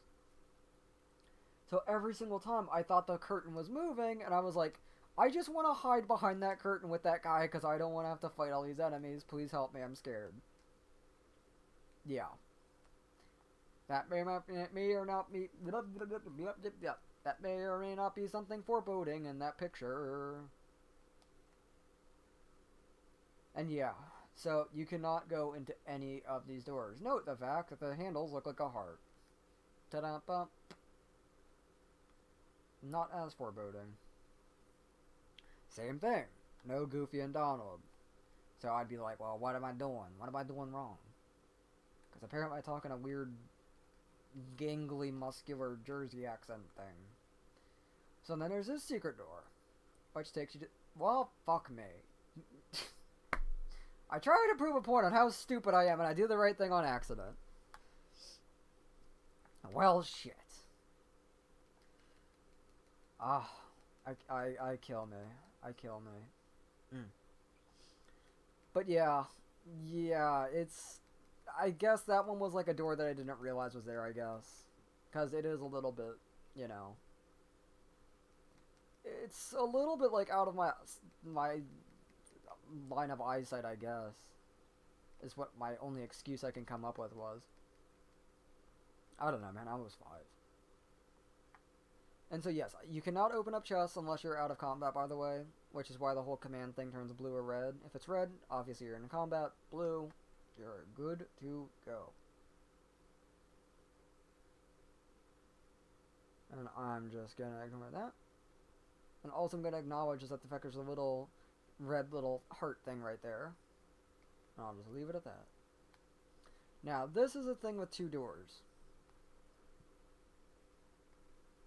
One was in that other alleyway that we were in. This is the Dalmatians' house. Of, yes, 101 Dalmatians. Oh my, I'm getting turned around already. So yeah. You need to find 99 puppies. I said there was no side quests, and that is sort of true, and this is, of course, your sort of scavenger hunt of a sort. Finding 99 puppies. Oh my. Yeah, needless to say, I couldn't do it as a kid. That was far too large of a task for a little me. Hell no. Tried to find as many as I could, obviously, but... well, you'll see. But yeah, nice little... it was a nice, cute little detail that they had. You know, just having the Dalmatians in there. And there you go. That's the order that they make you go in. How convoluted and complicated is that? Good lord. As I said, absolutely 0 hints or anything along those lines. You are SOL. It's awful. Now, this is the only time that you ever see any enemies in this area. And I gotta admit, it's pretty great to polish. And it's a nice little, you know, cinematic, theatrical little, you know, touch. Because I can't say the word touch enough, apparently. But, yeah, no. It just, you know, it makes the world feel more dynamic and more alive. And, you know, little old me would do exactly this. Come out that door and haul ass right through the little area that big fat man was guarding. And then right to Papa Sid I go. Because I was not having none of that. I was a scaredy cat as a kid, what can I say? Now, this, on the other hand, is quite the, well...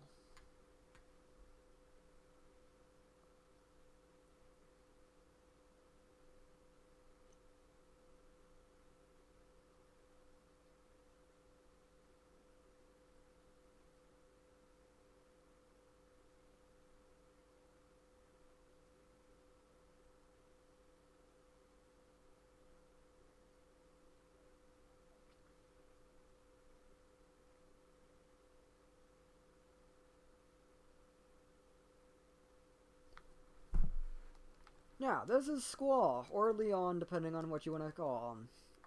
He is, of course, the main protagonist of Final Fantasy VIII, and boy does he not fuck around. Now, in case you are not familiar, he has a gunblade. It's a sword that has a gun on the base of it. Now, as you might see, which I'm trying to get him to do, or it's just going to leap, I guess. There it is. So right there, as you can see, just did a fireball. That's only in the American version, because in American version, you can't have you getting shot by a fucking gun.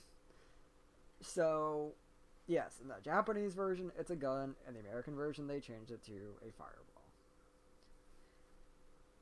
You can actually win that fight. The cutscene is very little different. Very little different. English. Fun fact, Yuffie, Final Fantasy VII character, is voice acted by Christy Carlson Romano, aka Kim Possible. As you will soon realize, they have a plethora of young Disney talents voice acting Kingdom Hearts characters, which obviously only makes sense.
Insert joke about how actual car keys in real life would be handy if they could do that. Ba-dum-bum.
Collectible number 2.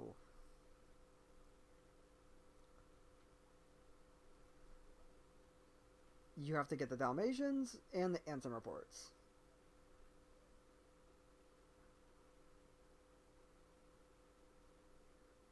And they never break the fourth wall like that ever again.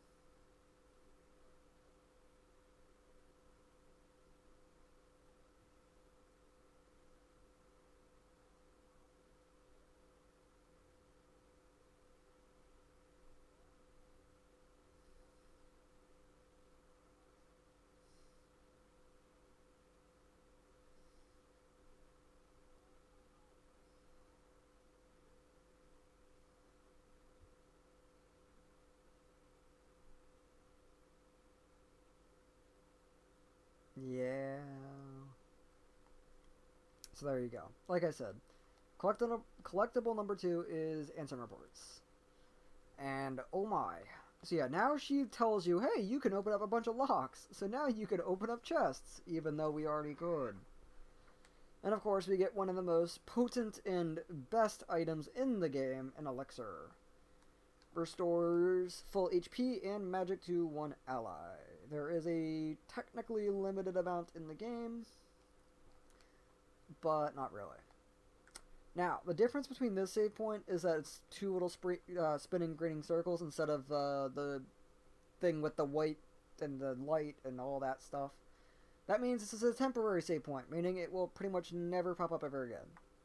It just kind of happens rarely. Also, I love that cuckoo clock. Or rather, just clock. And there you go.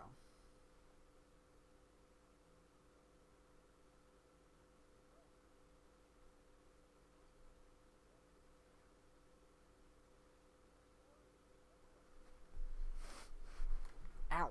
Good lord. Just kicked myself in the face.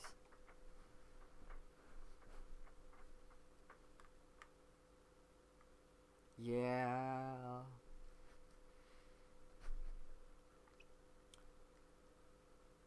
So, episode 2 of How the Fuck Did I Get Lost This Time?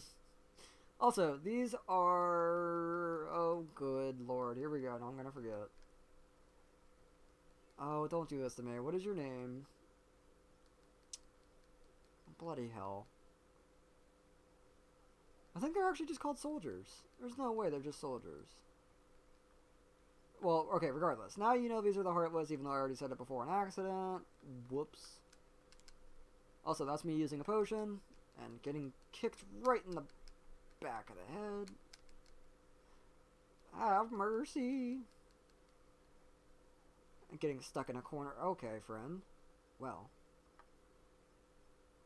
Yeah, what the... There's no way they're just soldiers. Yeah, Armored Knight? No. Man, that's so embarrassing. That was like my favorite anime. They are really my favorite enemy. Out of the Heartless, really. And yet I can't remember their bloody names. How embarrassing. Good lord. But yes, so like you said, go find the leader.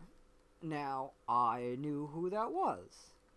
Because when we first sat down the first time ever playing this game with brother, sister, and myself, they found it with relative ease because, you know, 4 and 8 years older respectively. And so I knew who it was and where they were. The leader, that is. And if you talk to some of the NPCs, they will tell you, oh, it's in the 3rd district. It's on the 3rd district. Right now we're in the 2nd district. The one where Sid is in the accessory shop and all that, that's the 1st district. And it's always 3rd district, 3rd district, 3rd district. I couldn't figure out where the fuck it was. Which will be abundantly embarrassing in a minute. After I take care of this little punk.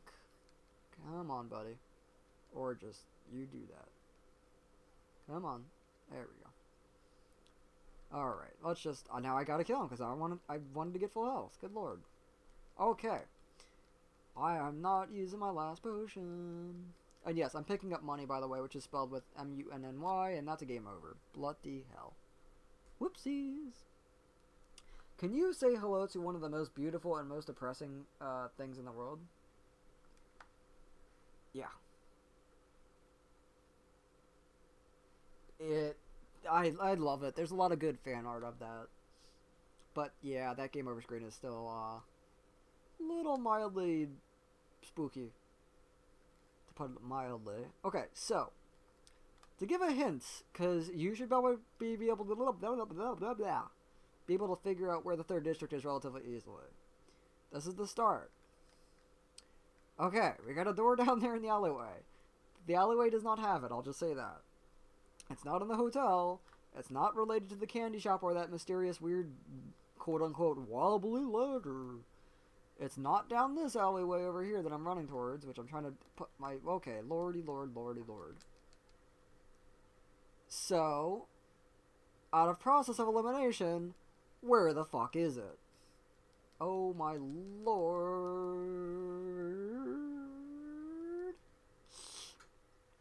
That would have been one more hit, and that would have been no bueno. And yeah, you gotta love the siren that plays when you have low health. Only acknowledging it now, even though I got low on the first Darkside encounter. Good lord. Okay. He was winding up for the pitch. Much better. Come on, just give me some health, man. Oh my good lord. I am just the best. I am the best. Around. Nobody gonna... Oh my god.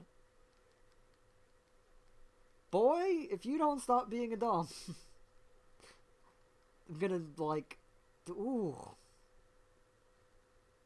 All of the sad. Oh my lord. Okay. Fuck it. This is where the 3rd district is, everybody. I used to restart because I couldn't find it because I never went down the fucking alleyway that was right here. Even though I pointed out there's a big sign that says 3rd district. It even says it right there, and I'm a dumb. Please kill me.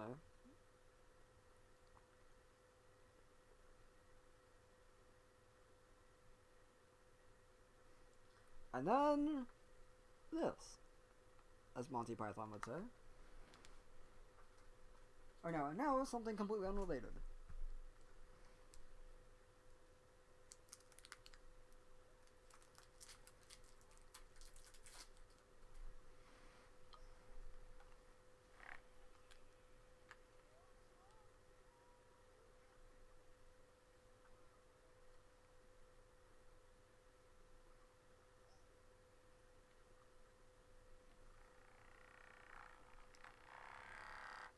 Dear God, how loud is this vibration?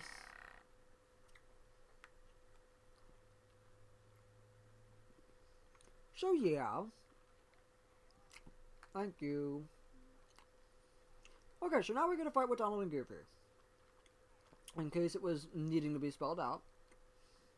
Donald uses magic. And Goofy is Captain, let's just go berserker on them. Excellent.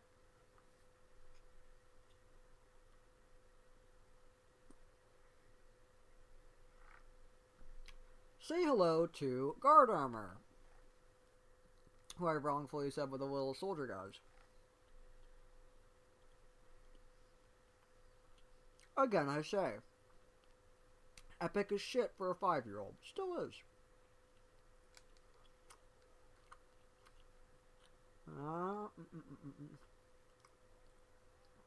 Okay. Now that I got the food out of my mouth, like a disgusting little troll I am. So he can separate his body parts and have them move independently, like so. So his arms will separate from the body and all that, and, you know, so on and so forth. And his legs and his torso, and yeah. His head will always remain with his torso, however. Let's just go run into harm's way. Tempted to use the potion, but... Oh, yes, use the potion on Donald, you jackass. So as you will soon realize, Donald healing Sora is the bane of everyone's existence. Go on Google, look up the memes, it'll explain it better than I, other than every single time you're low HP, and you're like, oh, I need to heal, and you try to wait a little bit. You try to wait a little bit of time. Because you're like, oh, I'll just wait, because, you know, Donald or Goofy will probably heal me. Nope. So then you wait too long, you die. Or you decide to use a potion, and you try to heal yourself, and you do. But as soon as you get back to full HP, then Donald or Goofy fucking heal you. Typically, Donald. He always waits until you heal yourself and waste all of your good items. It's insane. And I just killed 2 of them at the same time. That's really ridiculous. I was not expecting that to have happened. Oh my. That was a weird time to get a level up for that. But yeah, no, it's a relatively easy fight. They all do have their own little attack patterns. You can stun them if you hit them, like you saw how he's in the ground those 2 times. You just have to hit him, like, right at the crest of, like, when he's doing, like, whatever their attack is, really. I'm fairly certain you can just finish this fight just by taking out the centerpiece. I've never really tried it myself, honestly, if I'm not mistaken. Yeah, there you go. Okay. Thank you, friend. Don't worry. Donald will be better at healing later, I promise. I assure you, there will at least be like 5 instances. That's going to be the continuing bet, I guess. So then as soon as all of them are dead, he's going to turn into a cannon of sorts, and he's also going to try and flop on ya. He also is going to do a tornado of sorts, like so. You can knock him out of it if you don't get too close and don't get hit. You can just slash him, and it'll knock him out, and it'll stun him. And there you go. Not too bad. Badasses always look away from explosions. Oh my god. Who thought this was a good vibe? I was gonna say vibrator, but...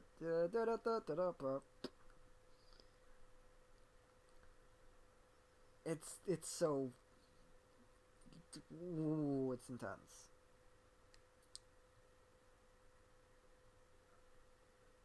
Like, bloody hell. But yeah, no, guard armor's pretty tight.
Yeah.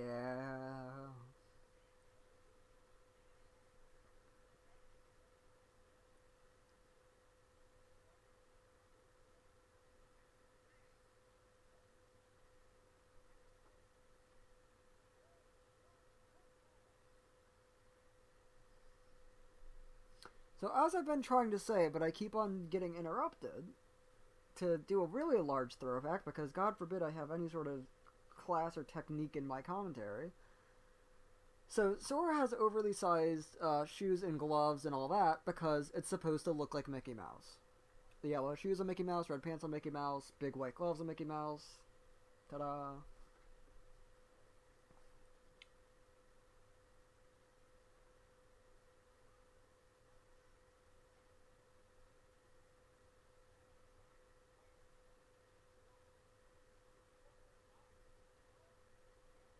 Swoggle me eyes.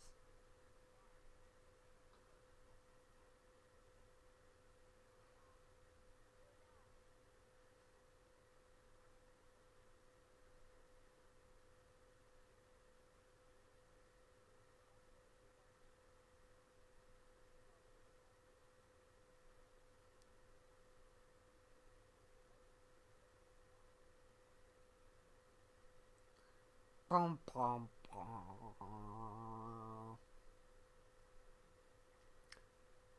I feel like I'm fucking 4 years old. Well, I guess 5 if we're gonna be more apt. And there you go. Okay, so 2 extra tutorials.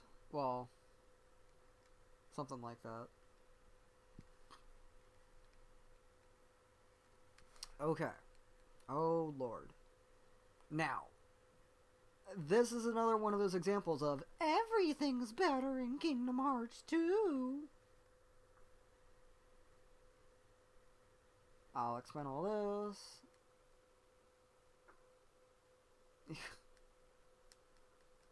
Okay.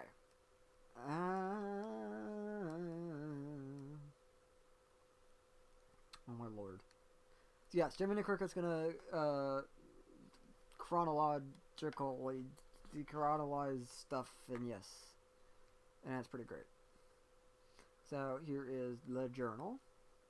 You have a nice little sum up of what's going on with certain characters. You have a little bio on said character. Nice little fun 3D character model, which is pretty fun. And yeah, I pretty much have everybody you encounter. Except for... oh, here we go. It is a soldier. But yeah, no. Love them to death. They're the best. And of course, here's your shadow. And yeah, you do gotta love the defeated thing. Which now makes me wonder what the actual number is. Like that it caps out on. Who knows? But yeah, I do love how they do explain the whole bestiary thing with Jiminy Cricket writing everything down in the journal. I do love that. It is creative. And there you go, there's your guard armor. Gotta love it. That's pretty much all I can do there. So yeah, now I got abilities. So we start off with 3 AP. You get AP ever so sporadically throughout level ups. And there are items called AP up, defense up, strength up, and magic up. And you use it on one of your party members and they get exactly what it says, well, it does. So strength up gives strength up, you know, so on and so forth. And certain abilities cost certain amounts of AP to equip, and then once they're equipped, you know, does whatever it does. Some of them are a little bit less climactic, such as you get one more combo when you're in the air for attacks, so it's 4 to do the combo finisher instead of 3, or you get another combo when you're on the ground, or you have like a thing where you can throw your Keyblade, which is a more flashy one, you know, so on and so forth. So like this, here you go. So now Goofy will be able to turn into a fucking missile and, you know, zoom around pretty much. You'll, trust me, you'll see it. It's hard to miss. Yeah, I thought I already equipped that. Do I have a second one, really? Huh, go figure. Oh, that's fine. Everything's better in Kingdom Hearts 2 is another thing that's applicable right here. So, putting stuff in your inventory, as you saw, you have to go through it ever so tediously, and it's blah. But it is what it is.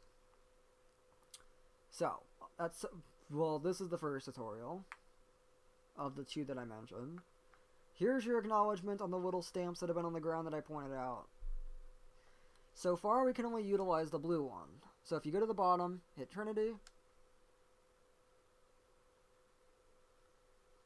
you will do a certain action. The different the color Trinity, the different the technique that that happens. The blue one is called Trinity Jump, and it's exactly that. You jump, and a thing happens. Same thing here. This one's going to be a little different, though. See? A thing happens, pretty much. Typically involving treasure of some variety. Now that I did that, now I can go drop that off all at once. Wunderbar, wunderbar, wunderbar. Cottage is the same thing as a tent, but a cottage heals everybody's HP and magic. Either gives you magic, and then Mega Ether gives magic to everybody. Need I point out that yes, the blue bar is the magic bar. You cannot open up this thing until Yuffie gets a tutorial to you saying you can open up all sorts of things with that key of yours. Ta-da. Thems are the breaks, as it were.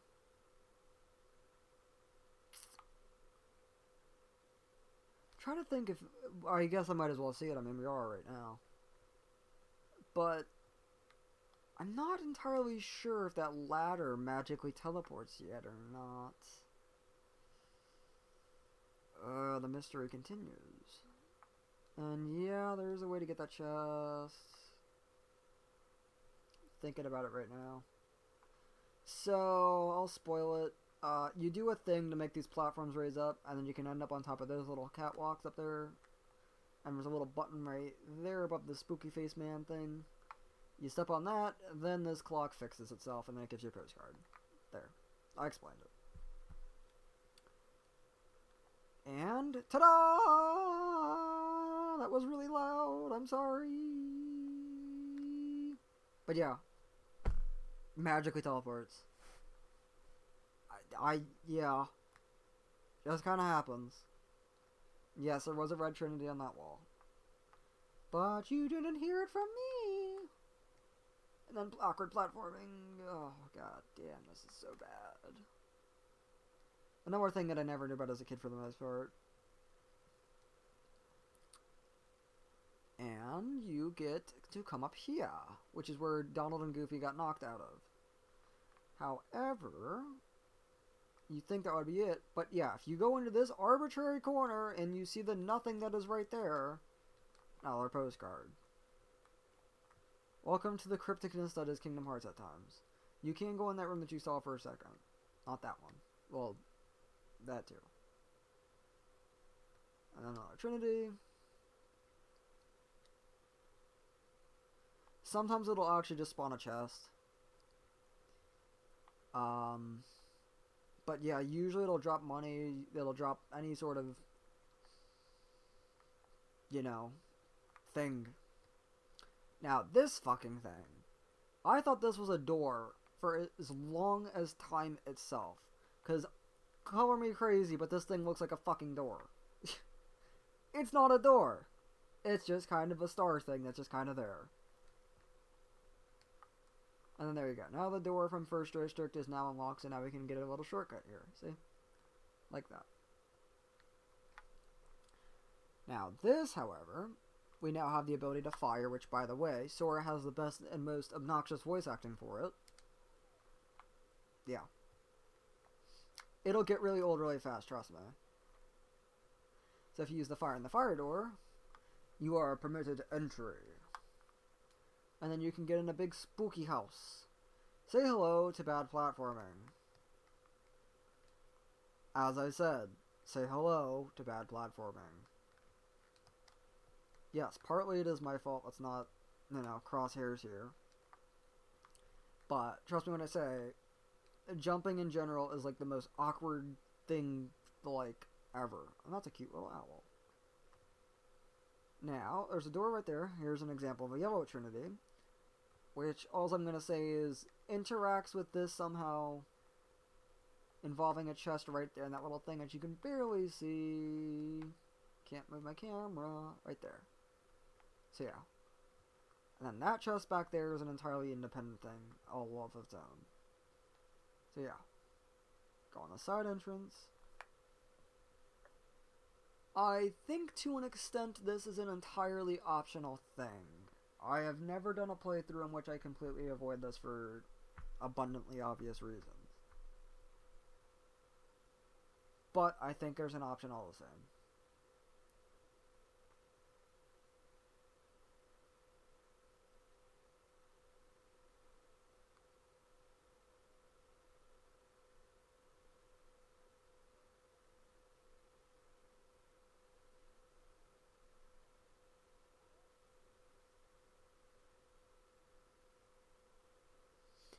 Spooky.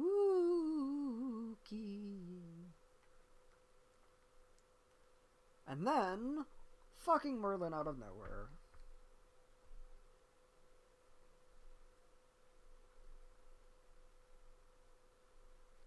Again, you gotta give him credit for really stretching some of the Disney properties into this that, you know, many a kid probably were not familiar with, such as, yes, Sword in the Stone.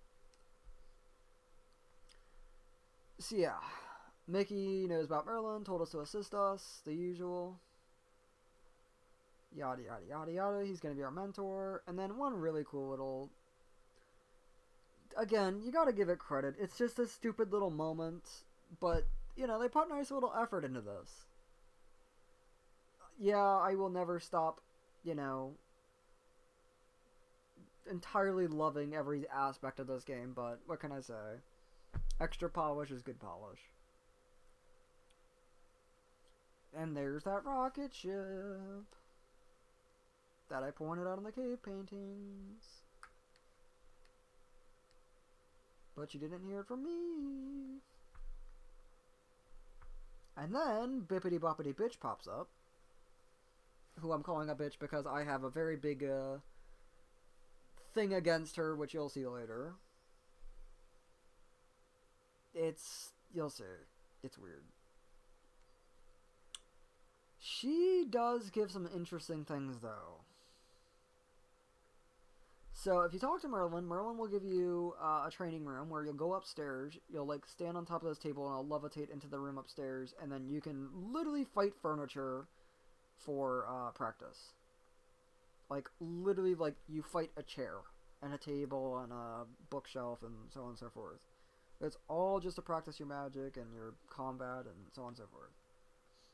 But yeah. And then there is the thing that I don't think I can interact with quite yet. She, I don't think, gives me the thing that I need now. Yeah, exactly. And she seems to say that one line. Excellent.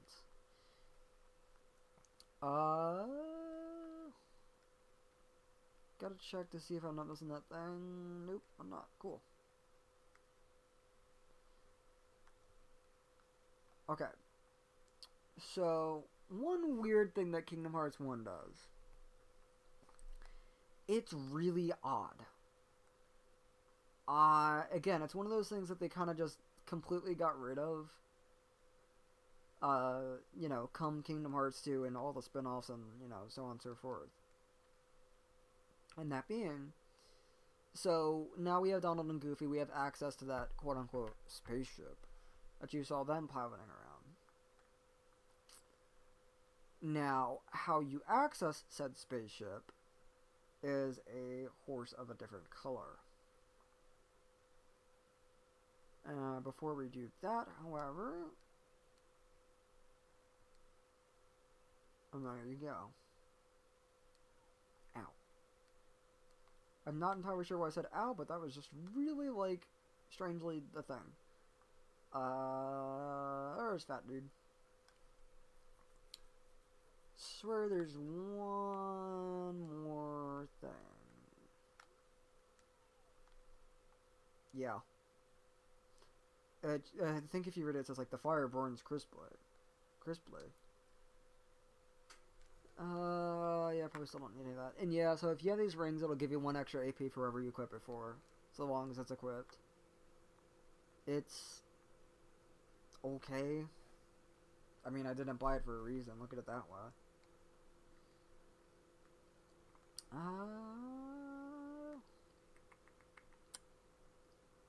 I think we are in fact good to go.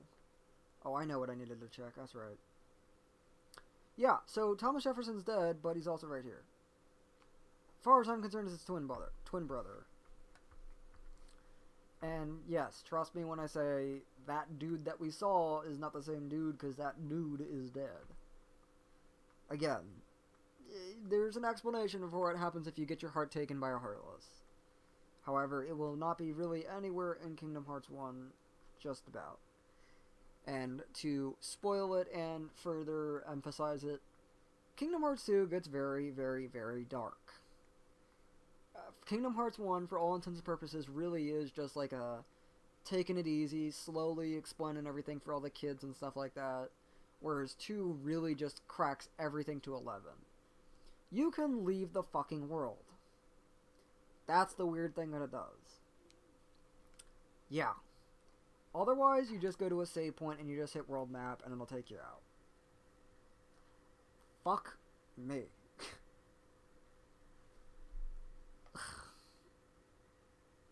Did not mean to hit that. Okay. So any save points you access, you can teleport to them. All you need to do is just step on top of them once and you're good to go.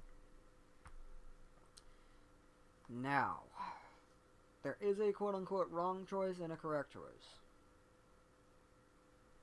To save time, I'm going to show you the right choice.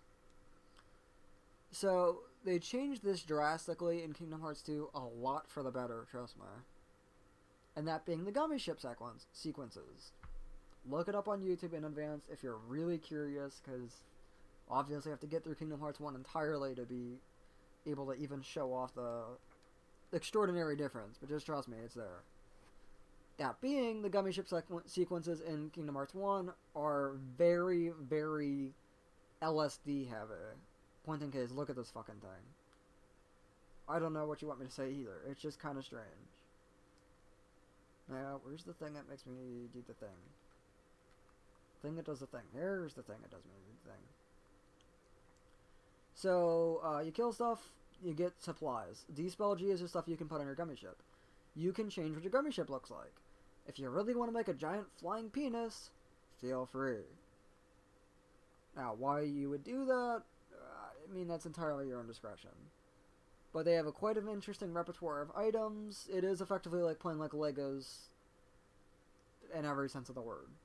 It really is just make it your way. You can make heat-seeking lasers, you can make bombs, you can make a buzzsaw, you can make a giant drill,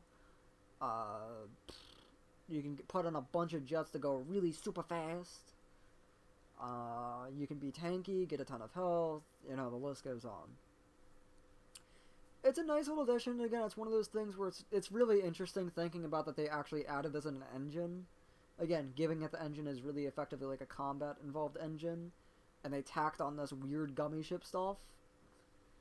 You know, for a game from 2002, it's pretty damn impressive, if you ask me. Albeit, even though it's, you know, really bloody strange. Now, like I said, go Kingdom Hearts 2, tons more customization, the flying's 100 times better, it's 1,000 times more cinematic, it's 100 times more epic, to re-emphasize that. And yeah, it's all around 100 times better, again, I say. And of course, now we are at none other than Wonderland. Which, oh yes, is another instance when I got lost. Again. Because, God forbid, my ass does not get constantly lost.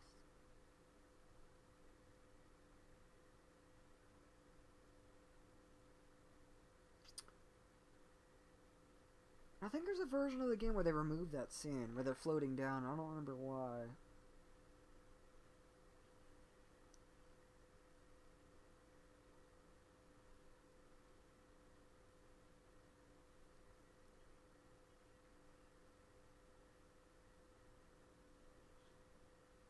And again, another thing to give credit. They have like 85% of the original voice actors to all of their movies.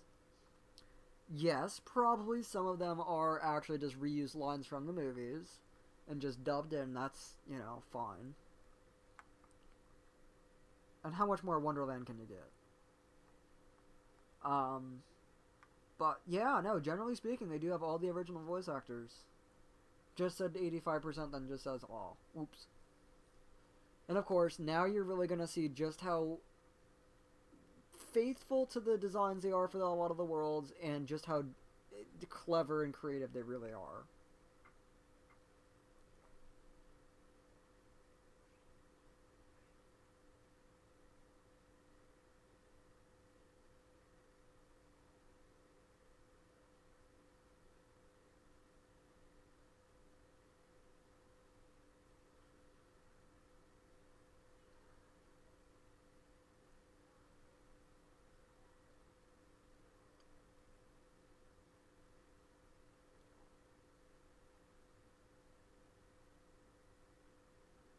Ta-da! And again, how much more Wonderland can you get? Or rather, how much more faithful can you get? I was gonna say, why did I do that?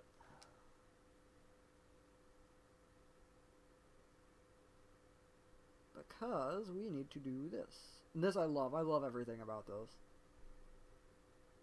Yeah. What can I say? It's weird, but it's fun. And then I can walk into the wrong door on accident. Okay. You can actually like that stove, which, trust me, that's an entire story in of itself.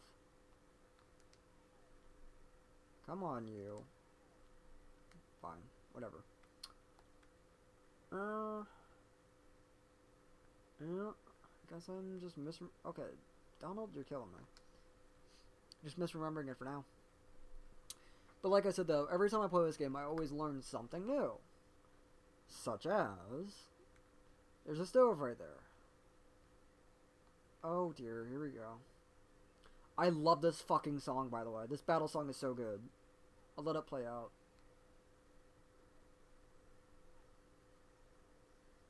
Try and let it play without the fucking combat sounds.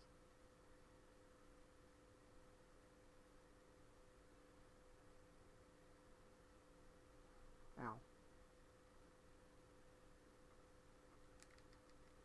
It's so good. It's so good. And it's only better in the HD version. Okay. So these are... There we go. Now I can't remember. They're all musical named. So there's a bunch of different elemental versions of these. I think it's like a yellow opera. It's a blue raspberry. And then the red one is the one I still can't bloody remember. And so another Trinity that we can't use. So yeah, as I didn't acknowledge, because God forbid I explain anything correctly. You can only Trinity blue stuff as of now. Oh, I love it. I love the song. Oh, it's so good. I totally do not listen to it on my iTunes all the time or anything. Like, heaven forbid. Oh my lord. Oh dear. This is... Oh my. There we go. Whatever. Okay. So yeah, another mystery. Where the fuck does this door lead? You'll see what I mean. I'll just let you, you know, make a guess until then.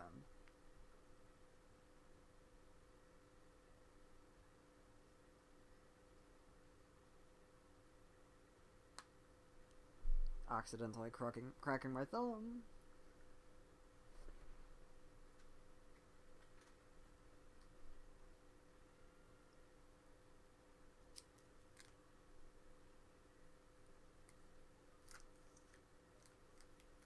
That is the original Alice voice actress who was like 90 years old when she did this.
Yeah, and then that happens. So we need to gather evidence that Alice is innocent. Dear fucking Lord. This is one of those how did I get lost this time moments. And this one's a little bit of a weird one on how I could get lost. Okay, it's a really weird one on how I could get lost. Because let's just say there's an easy exit I could have utilized.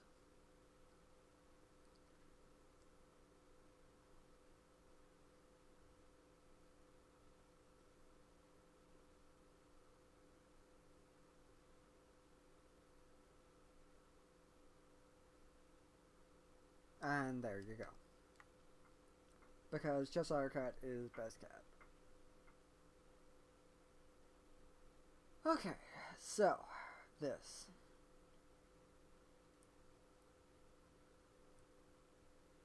Yeah, there's 4 pieces of evidence, and the 4th one is the hardest one.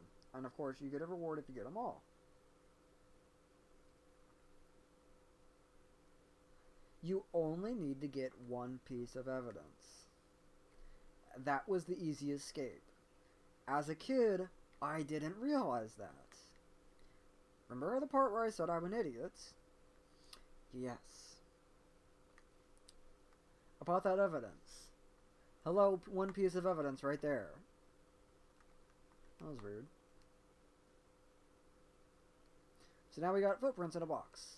Because evidence. Yeah, there you go. Yeah, it's a tent. See, I'm already forgetting again. Tent cabin. No, not tent cabin. It's something. Yeah. Already forgetting. The moral of the story here is that this entire Lotus Forest is a fucking maze and a half. And it's cruel as can be. So I'll try and show you all of it as I can. I guess, familiarize you with it. To just show you just how exactly mixed up my little 5-year-old self was. So like I said, couldn't get all the evidence, so just said, forget about it, I'll just make a new file again. So, there's an entrance right there, but it's blocked by a rock. Oh, is that a large body? Ah, no, not yet. You didn't hear anything.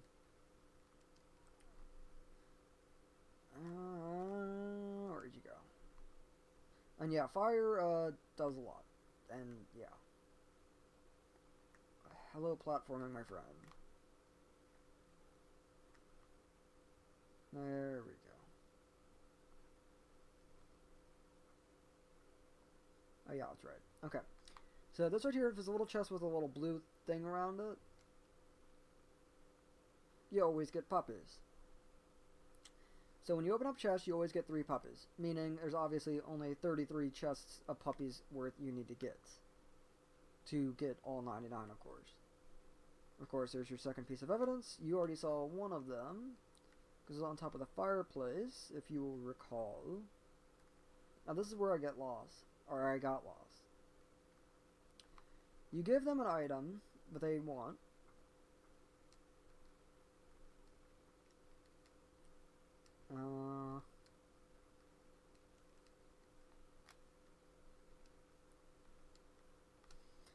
I used to sometimes accidentally use it on myself.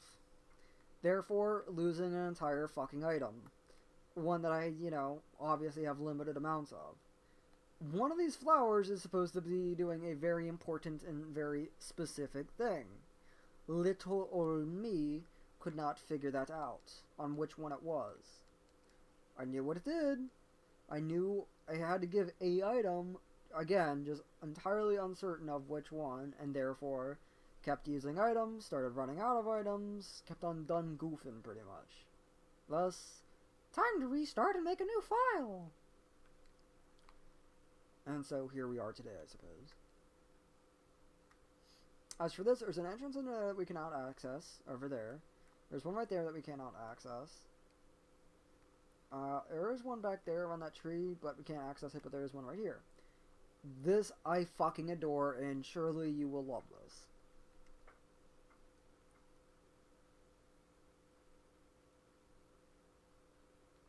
Every time you go into one of those entrances, it takes you into somewhere else in the bizarre room. I was about to say the velvet room. Points to anybody that knows what that is. And I don't know what that dangling sound is. Good lord. Let's get our magic restored for Donald and Goofy, and we are off. So, now that I am an adult and I know which flower it is, you talk to the yellow one, because how much more obvious could it fucking get? Give him a potion, and you grow big. There's a lot of stuff you can do as you are big. Number 1, jump on the log. And it says see ya for some reason, and then it raises that lily pad, because Wonderland.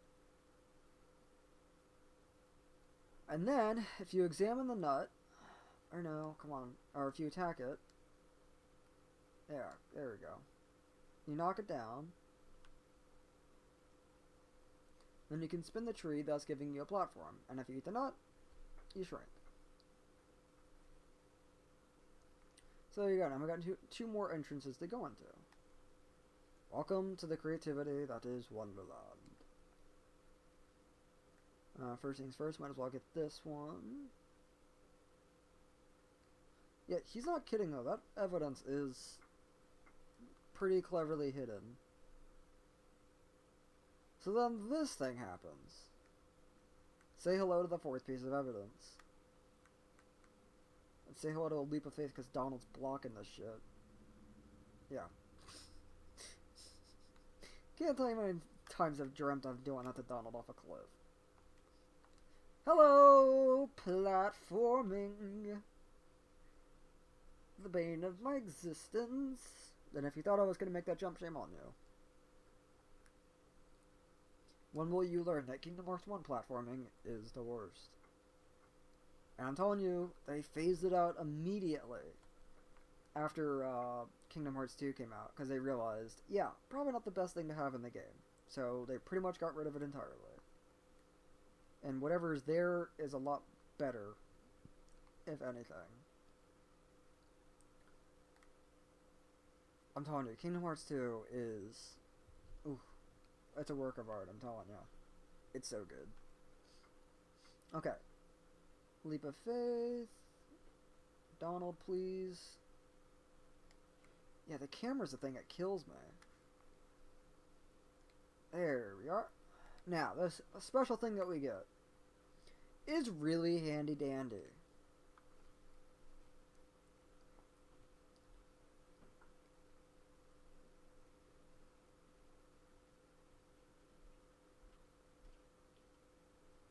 You learn Blizzard. Now, if you don't get all of the stuff now, you get Blizzard after you complete this world. Having it throughout this world is very, very handy diddly-diddly-do. Specifically, because, well, for one thing, you saw the red... I was going to say the red operas, but it's not the red operas, I'm telling you. Bloody hell, I need to figure out what they are.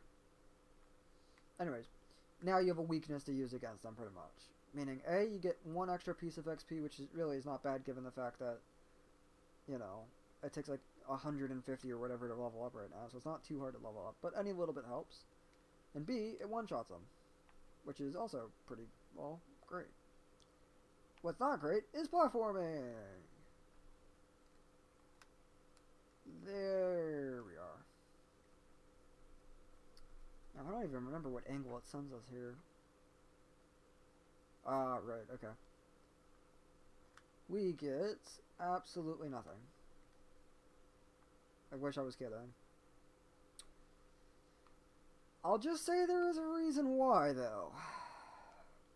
That is a thing. And it'll make sense soon. I didn't realize it was going to be like that, though. Believe it or not, you can make it there. It's just very difficult from what I remember. I just made it. Nope. Yeah, see? It is difficult. Well, there you go. Anyhow, without further ado, let's stick it to the judge. That thing's not there yet, okay. And then we can do...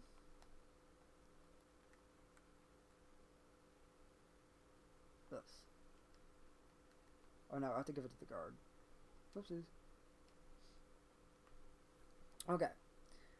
So, the more evidence you find, the better your odds are for those. So, she'll always add one piece of evidence. You want to pick your evidence, not hers. So, you gotta pick which one. You just pick one box, open it, and yeah. And we got... we just failed a 1 out of fucking 5 chance, and now we just did a dough. Oh my god. I have not seen this happen in years. God damn it. I was about to explain, well, if you don't get them, then you don't get Donald and Goofy. Why? If you get the evidence, a Heartless pops up and she goes, "What the hell was that?" So now we have to do this without Donald and Goofy. Excellence.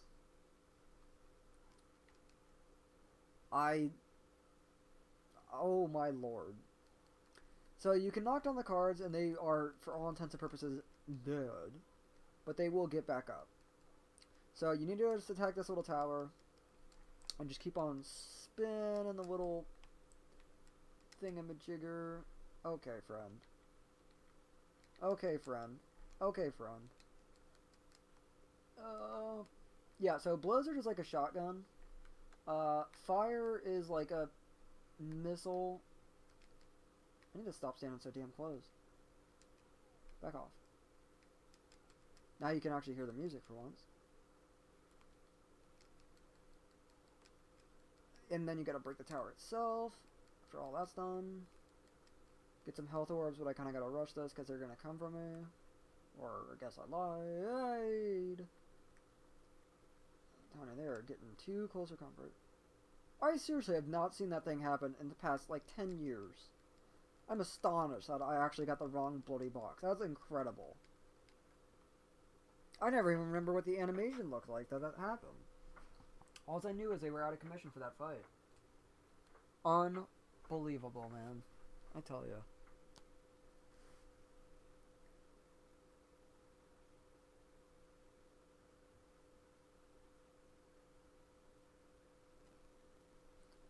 Okay. So, yeah. That happened. You know, just a normal day in Wonderland, I suppose. And yeah, now they get rid of the entire court ensemble, I suppose. Now is where Wonderland gets very, wonderful and a far more, bit more confusing and strange and wild and wacky than it already was. For one thing, there's that. Second of all, cat butt.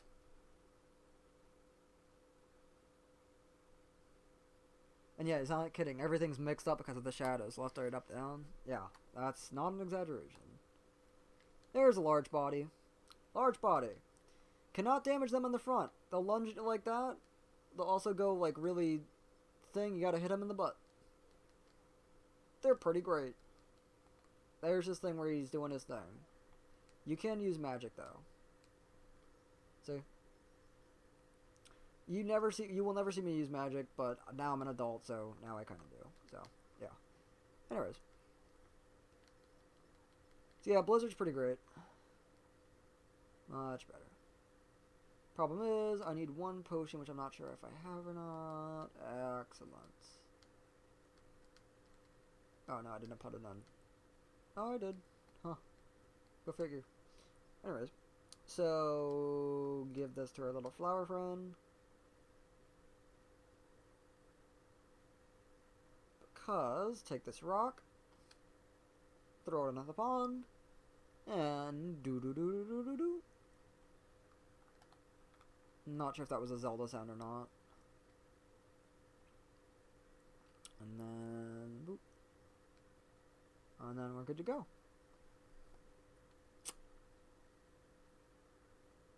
I'm trying to think of where I go if I go into that door. Oh lord, now I'm all mixed up again. See, I'm telling you, Wonderland kills me. Now, if I get a blizzard shot off in the right angle... Excellent. I only got one, but I don't know what to do. So, how I get my magic back? A, the little bubbles that look like bubbles.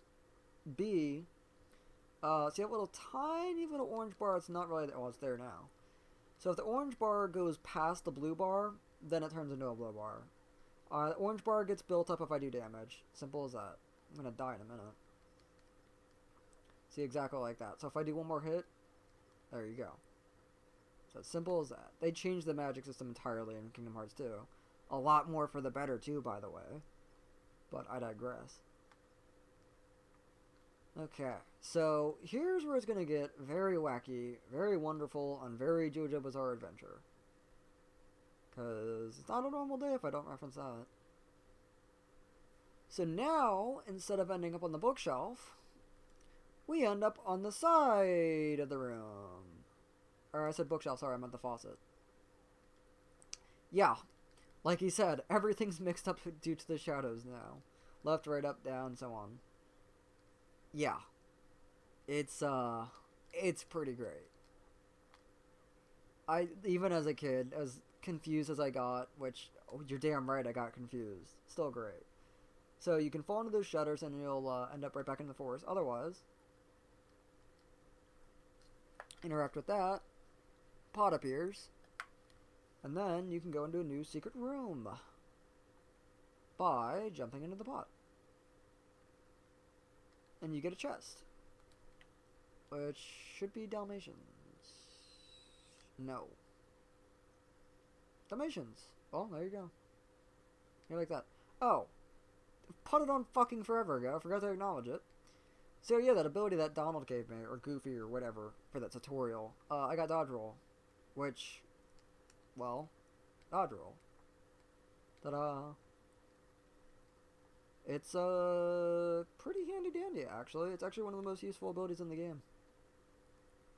Because you get a bunch of invincibility frames out of it, and you can abuse the ever-living hell out of it. So, yeah. Thus far, though, as you can see, I've not been really utilizing it that much, though, if at all. Another little battle down here. Thanks, Donald. Thanks, Donald. Whatever. Yeah, that was great. And, fire does heat seek, by the way, if you have it locked onto someone, just saying. Hello, friend. So yeah, Blizzard costs more magic than fire, in case that wasn't abundant. But, yeah. Now, I'm gonna have to take care of this asshole. There we go. As cool as those guys are and how much I love them, they really do just get to be an SOB later. Because they just become so tiresome to deal with. There we go. Let's say, somehow I have to get that thing to lift up. So then, you can jump into the fucking fireplace. And you end up on the other wall, entirely. Because, Wonderland! What do you want me to say, man? Another large body. There we go. And yeah, he also does the ground pound thing too, as well. Ow. Really could use some fucking ether. Yeah, playing on expert probably is not the best idea. And trust me, normal is hard on this game. Like, it's still relatively difficult in its own right. Come on, friend.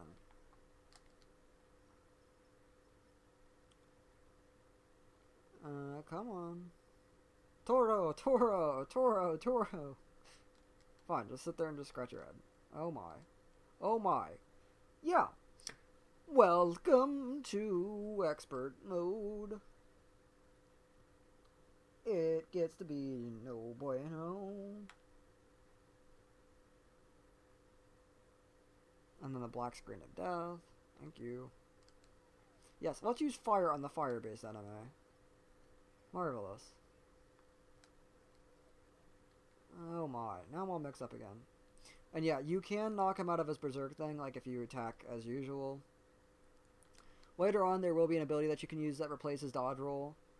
Because you can only have one square button move, and it's either dodge roll or guard. And guard's exactly what it sounds like. You guard. And yeah, guard does pretty much work wonders if you do it right. You pretty much just parry everything. And then you can light the torches. And then light the other torch for a thing. Ta-da! Aside from it looking like a weird painting that's in Sly Cooper, which is a very obscure reference that no one will get. You also can... Where is it? There we go. Ever so obscurely, you have to hit the little wire that's holding it. And then it drops down and then makes the book appear. Trust me, that's not all that you can do, though, with that teddy bear. It still has its own actions. And then... It should be where... Yep. Okay.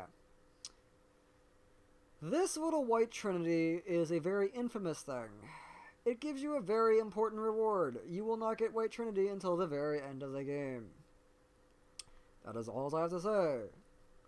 Those 2 flowers ask for, like, an elixir. One of them tells you to use thunder on it, which obviously I don't have. And, yeah. It's a thing. Now that I think about it, I probably should not have done that. Ah, dear. Yeah, I think I know what I'm doing. Famous last words. Yeah.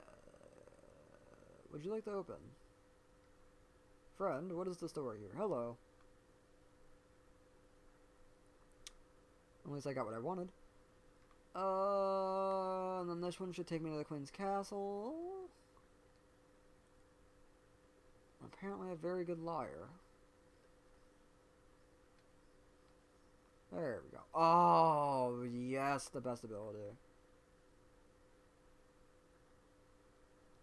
Scan is going to be the greatest thing in the world, and it's going to help everybody, not just me, but also you. Which I can't equip it because... Oh, are there white mushrooms on there? Please? There is not. There is. Okay, so. White mushrooms. Oh my. Oh my, oh my, oh my, oh my. I'll get a better angle. There's one over here. Yep. So, as you can see, he's shivering. He's got a little light over his head. And he's also too hot. So I never knew what you had to do with these as a kid because it's ever so cryptic and they never explain it. As it turns out, as you can see, and as I just articulated, he's playing charades of some form. If you appease him, he will give you rewards. If you attack him or use this wrong form of appeasement, he will disappear, just like as if you attacked him. If you appease him 3 times in a row, they will give you a reward. So let's see if we can do this correctly. Come on. So right there, he's shivering and he's cold, so I need to warm him up with fire. Shivering and he's cold, and I need to warm him up with fire. Now, you can appease him with any 3 different actions, but you get a different reward if you use the same action 3 times. So if I do 3 fires in a row, I'll get a different reward, which is what I'm going for. So I need to hope that he's cold again. There, he's too hot, so I need to use ice on him. Hello, friend.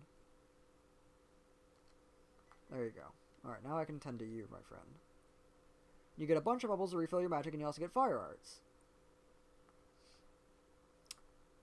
So the arts, again, an item I never got as a kid, and I never even knew existed or what they did, for that matter. If you get if you get an art of every single spell, you get a very cool reward, which I will not spoil. There you go. And sometimes you also get a gem as well, of whatever you use. Again, took me 10 years to even realize that this is how you, you know, go about helping them. Yeah, whatever, I'll get another blizzard, I guess. And sometimes they're jackasses, and they do that. Now that that rock is gone, now we can go through here, which is where we have to go. Everything you saw me involving, like the teddy bear and all that, was entirely optional. But, what can I say, I'm pretty fantastic? I'm not really fantastic. Okay. So, to keep our bad luck going, examine the thing, a very merry on birthday, and then you can, in common Wonderland style, sit in the chairs. So that's a good outcome. There's 2 bad outcomes you can get. I will be doing all of them, so it doesn't really matter. That's a bad outcome. Ta-da.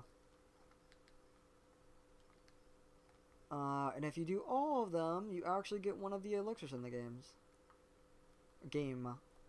Like I said, a relatively limited amount. Um, I am kind of disappointed that they didn't have the Mad Hatter, though.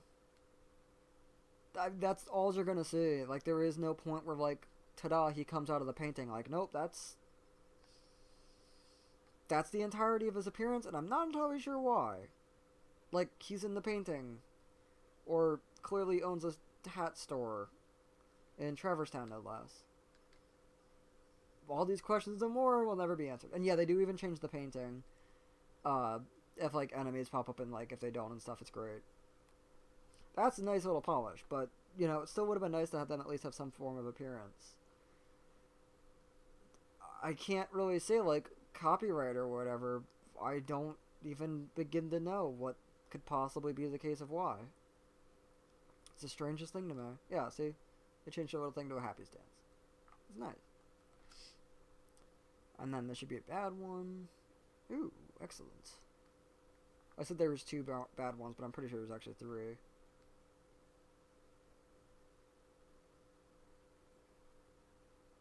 No?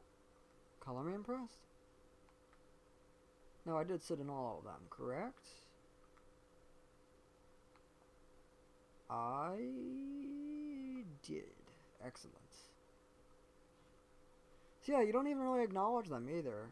They're just kind of there. Donald, what are you doing? Donald.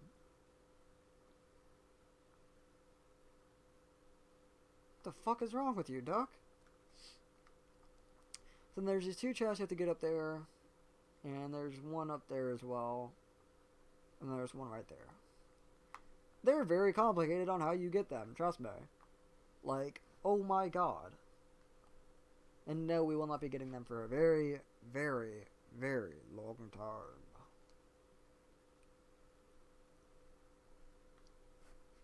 And then this. This is the best example. Every single time I try to tell anybody, the whole how you open up a chest thing with the examine thing is the biggest pain in the ass in the world. This is the rune that comes to mind. It's ingrained in my brain of all the bad memories. Ow. Well, let's just get a game over first, because God forbid I do anything right. Okay, yeah, much better. Somehow there's a chest that spawns here, just trust me. And, so like this. So I want to open the door. I have to scroll all the way down. Now let's say if I try to open the door, I'm scrolling down, and then the enemies appear. I can't open the door because the enemies appeared. Therefore, I'm running around, spamming the X button, which does nothing. Because it's not on the attack command. That is why the thing is bad. Because you try to open a chest, enemies pop up, can't open the chest, you're not on the attack command, therefore, you know, you get caught with your pants down, proverbially. Proverbially. I can't speak at all. But yeah.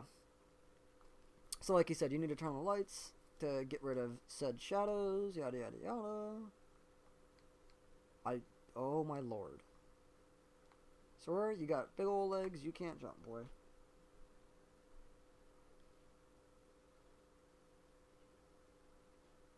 And there you go. And now this will be giving us the other chest in the Queen's Castle. Well, okay, one of the other ones. I thought there was a third one. It should be a gummy piece? No, excellent. Lucky 13 too. Very excellent.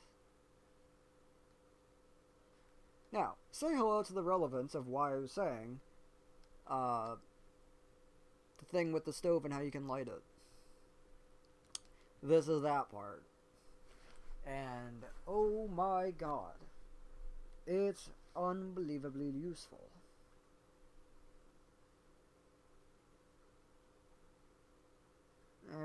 Is this gonna trigger it? I don't want to trigger it.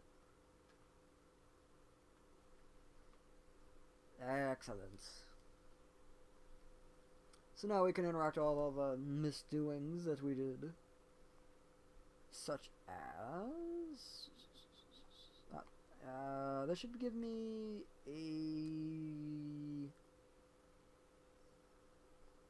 Every time I think about that, I always think of an Ansem report, but there's no way. Huh. And this should be the clock. Yep. And then... it's a secret entrance! And there you go.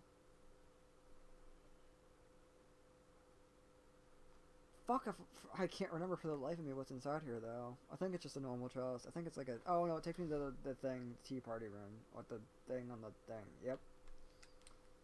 Yep. Excellent. But now we have to do all this backtracking, and it's... blech.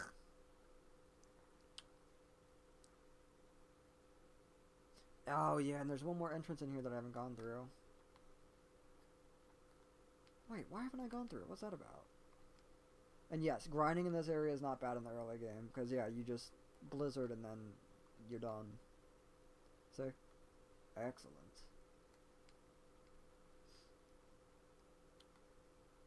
Yeah, did I ever go up here? I swear I did. Totally didn't. Shame on me. And same thing with the Trinity thing. Like, oh, let's use Trinity. Oh, wait, I can't attack. You know, perfect case. It's awful. Especially when you're me, playing this game as a kid, who didn't like fighting all the Heartless, so just ran like a scared little child like I was. I tell ya. Something else. This should give me the last chest. Yep. Perfect. Which, like I said, those two other chests, you know, may as well be gone for good. So all the arrow G pieces, or anything that has a thing with the word G in it, is a gummy piece. Gummy pieces are for your gummy ship, aka your rocket ship. Aka pieces they use to make your giant penis rocket ship that everybody inevitably wants to make. Now, this, however, is quite the infamous memory for me. Involving said stove.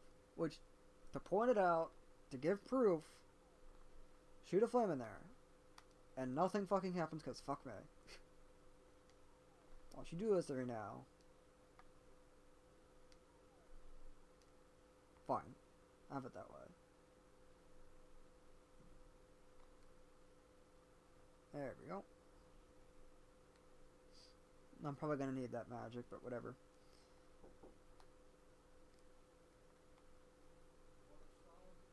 And then this.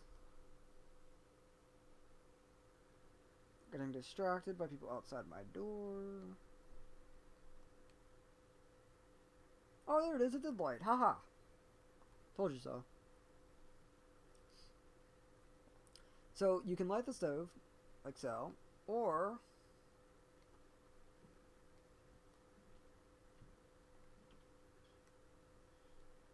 come on, please work. Yeah! Never knew that for 15 fucking years. Just learned that this year. Did it completely on accident. Greatest fucking thing in the world. I love it to death. It's the most unnecessary detail in the world. And it's great. Now, what is the significance of the stove? Well, ask our little friend here. The origami trickster. Or rather, just the no, it's just a trickster. But I love him all the same. His design is fantastico. And another big boss, because Kingdom Hearts 1 excels, and all Kingdom Hearts games for that matter, excel at really awesome big bosses. So, as for the infamous memory, can you say scared shitless of this guy because he beat me to death constantly? So, hid underneath of the table constantly so he couldn't touch me? Can you say he'll get rid of the table if you hide underneath of it because he ain't playing no games? So there's a lot of different things he can do. I was going to say, he can knock down the chair, he can knock down the table, he can make the table spin. He can interact with a certain stove, hint hint. Points for cleverness if you figure it out. He might not even do it, but that is like in a second phase. I didn't put scan on, shame on me. Shame on me. You can get on the table by just jumping, but it's very finicky. Hello, bad platforming. Oh no, here it comes. So you just kind of, I never really knew the proper way to actually do this. I swear it is just jump and attack him, but as you can see, it's like the chance for success is really only when he's swiping or at a very weird angle. Otherwise, yeah, obviously you jump on the table, which, yeah, that, makes sense, but it just, the asshole will get rid of it, or the chair, or, whatever. It's horrible. Do love this fight all the same. Love his design, like I said. Absolutely, totally in style with the whole guard armor and all that. Definitely has its own little unique vibe and all that. I love it. Oh my, we're not taking an elixir. That's a big no-no. Alright, friends, stay away from that stove. Perfect. I swear I just heard something vibrate. What was that? Okay, now he should be at the stove. No, apparently not. That phase is the worst. Because little old me hiding under my table. Well, let's just say he does something that prevents you from doing that with the certain stove thing. Which, again, awesomely clever. I love it. Like, I love everything. I'm just the happiest boy today. And he's got to be at that phase now. There's no way. Just in case. Come on, friendo. Come on. Go to the stove. Yeah, welcome to why this fight's also really weird to me. And yeah, you can say, well, just shoot fire at him. That's what you're supposed to do. Well, about that. If you shoot fire at him, his little cattails will light on fire, or feather dusters if you want to be particular. I still see them as Cheshire cattails, because it's more clever that way. But yeah, no, if you shoot it, the feather dusters light on fire, and does double damage, and he'll shoot fireballs at you, which he'd seek. So for little table-dwelling man me I am, that was the greatest sentence in the history of mankind. I honestly could not even relay what I just said. Good lord. Oh, wow, that's... okay. Anyways, so he'll walk up to the stove, light his feather dusters on fire, and then that'll be that. I didn't realize you could skip that phase entirely by turning off the stove by using Blizzard. Like I said, getting all the boxes, quite the handy-dandy little feat. It's pretty cool. It's a nice little, I suppose, bonus for you more experienced players out there. And of course, Ifrit being a character from Final Fantasy games, and of course a summon, and of course mythology, and so on and so forth.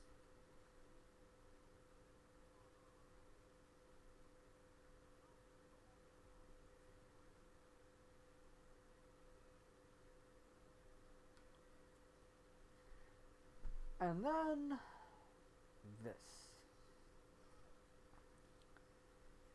And this is the closest thing that they retconned in Kingdom Hearts 2. And this was a thing that they got rid of entirely.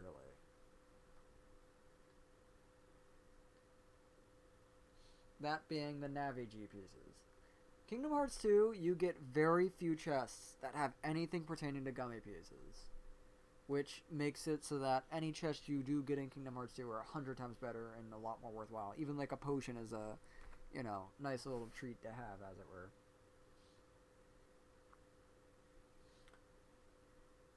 Yeah, see? Now this is one of those worlds that does not have the ability to return to it just by merely leaving. And why we end up big and in this area, your guess is as good as mine. Wonderland, everybody. But yeah, no, it's a fun little world. I mean, it oozes with creativity. It is probably by far the most creative world, if not for the exception of one. which sadly is pretty much medium later in the game. So yeah. Now the next world is the first fucking one in the game, which I will not hold back on criticizing, hence me even saying fuck about it. It's horrible. Like, oh my dear god. It's no bueno. So here's the annoying thing with gummy pieces and gummy ships in Kingdom Hearts 1 versus 2. You have to fly back. So we have to do that little gummy thing that we did backwards. Which is not hard at all. That's not the problem. It's just tedious, slow, and very boring, as you saw the first time. And so I have to do that just to get back to Traverse Town. And then I have to go to this world. I have to go to Traverse Town and then fly to this one. And when I fly to this one, I need to go back to Traverse Town. So I need to fly the course backwards again. And then when I'm at Traverse Town, I need to fly back to Wonderland. And then I need to fly back from Wonderland to this thing. So just the ability to not point and choose and like go, okay, I want to go from here to here is very obnoxious. You should have to fly the gummy course at least once. That should be the way that it's done. And it does. When you're halfway through the game, they let you do that. In Kingdom Hearts 1. Kingdom Hearts 2, no fucks given. They just do it, make it so that fly the course once, you're as good to go, and you can just fly it again for high scores and, you know, things along those lines. But it's pretty great. Except, I'm gonna end it off here because I've been sitting here and my butt hurts. Because that's really what my fake excuse of the day is gonna be. And yeah, I'll probably play some more in a bit. Because yeah, Kingdom Hearts is pretty good. So hopefully my geeky dorkiness and cringiness is not, well, worse than Donald Trump as president. Hashtag topical. But yeah, I'm just gonna end the thing now with the thing and the ding-a-ling, and I don't know what I'm doing anymore. And then, yes. Okay. How do I do this? I have no idea what I'm doing. Good Lord, help me. Okay. 1, 2, 3. And a 1, 2, 3.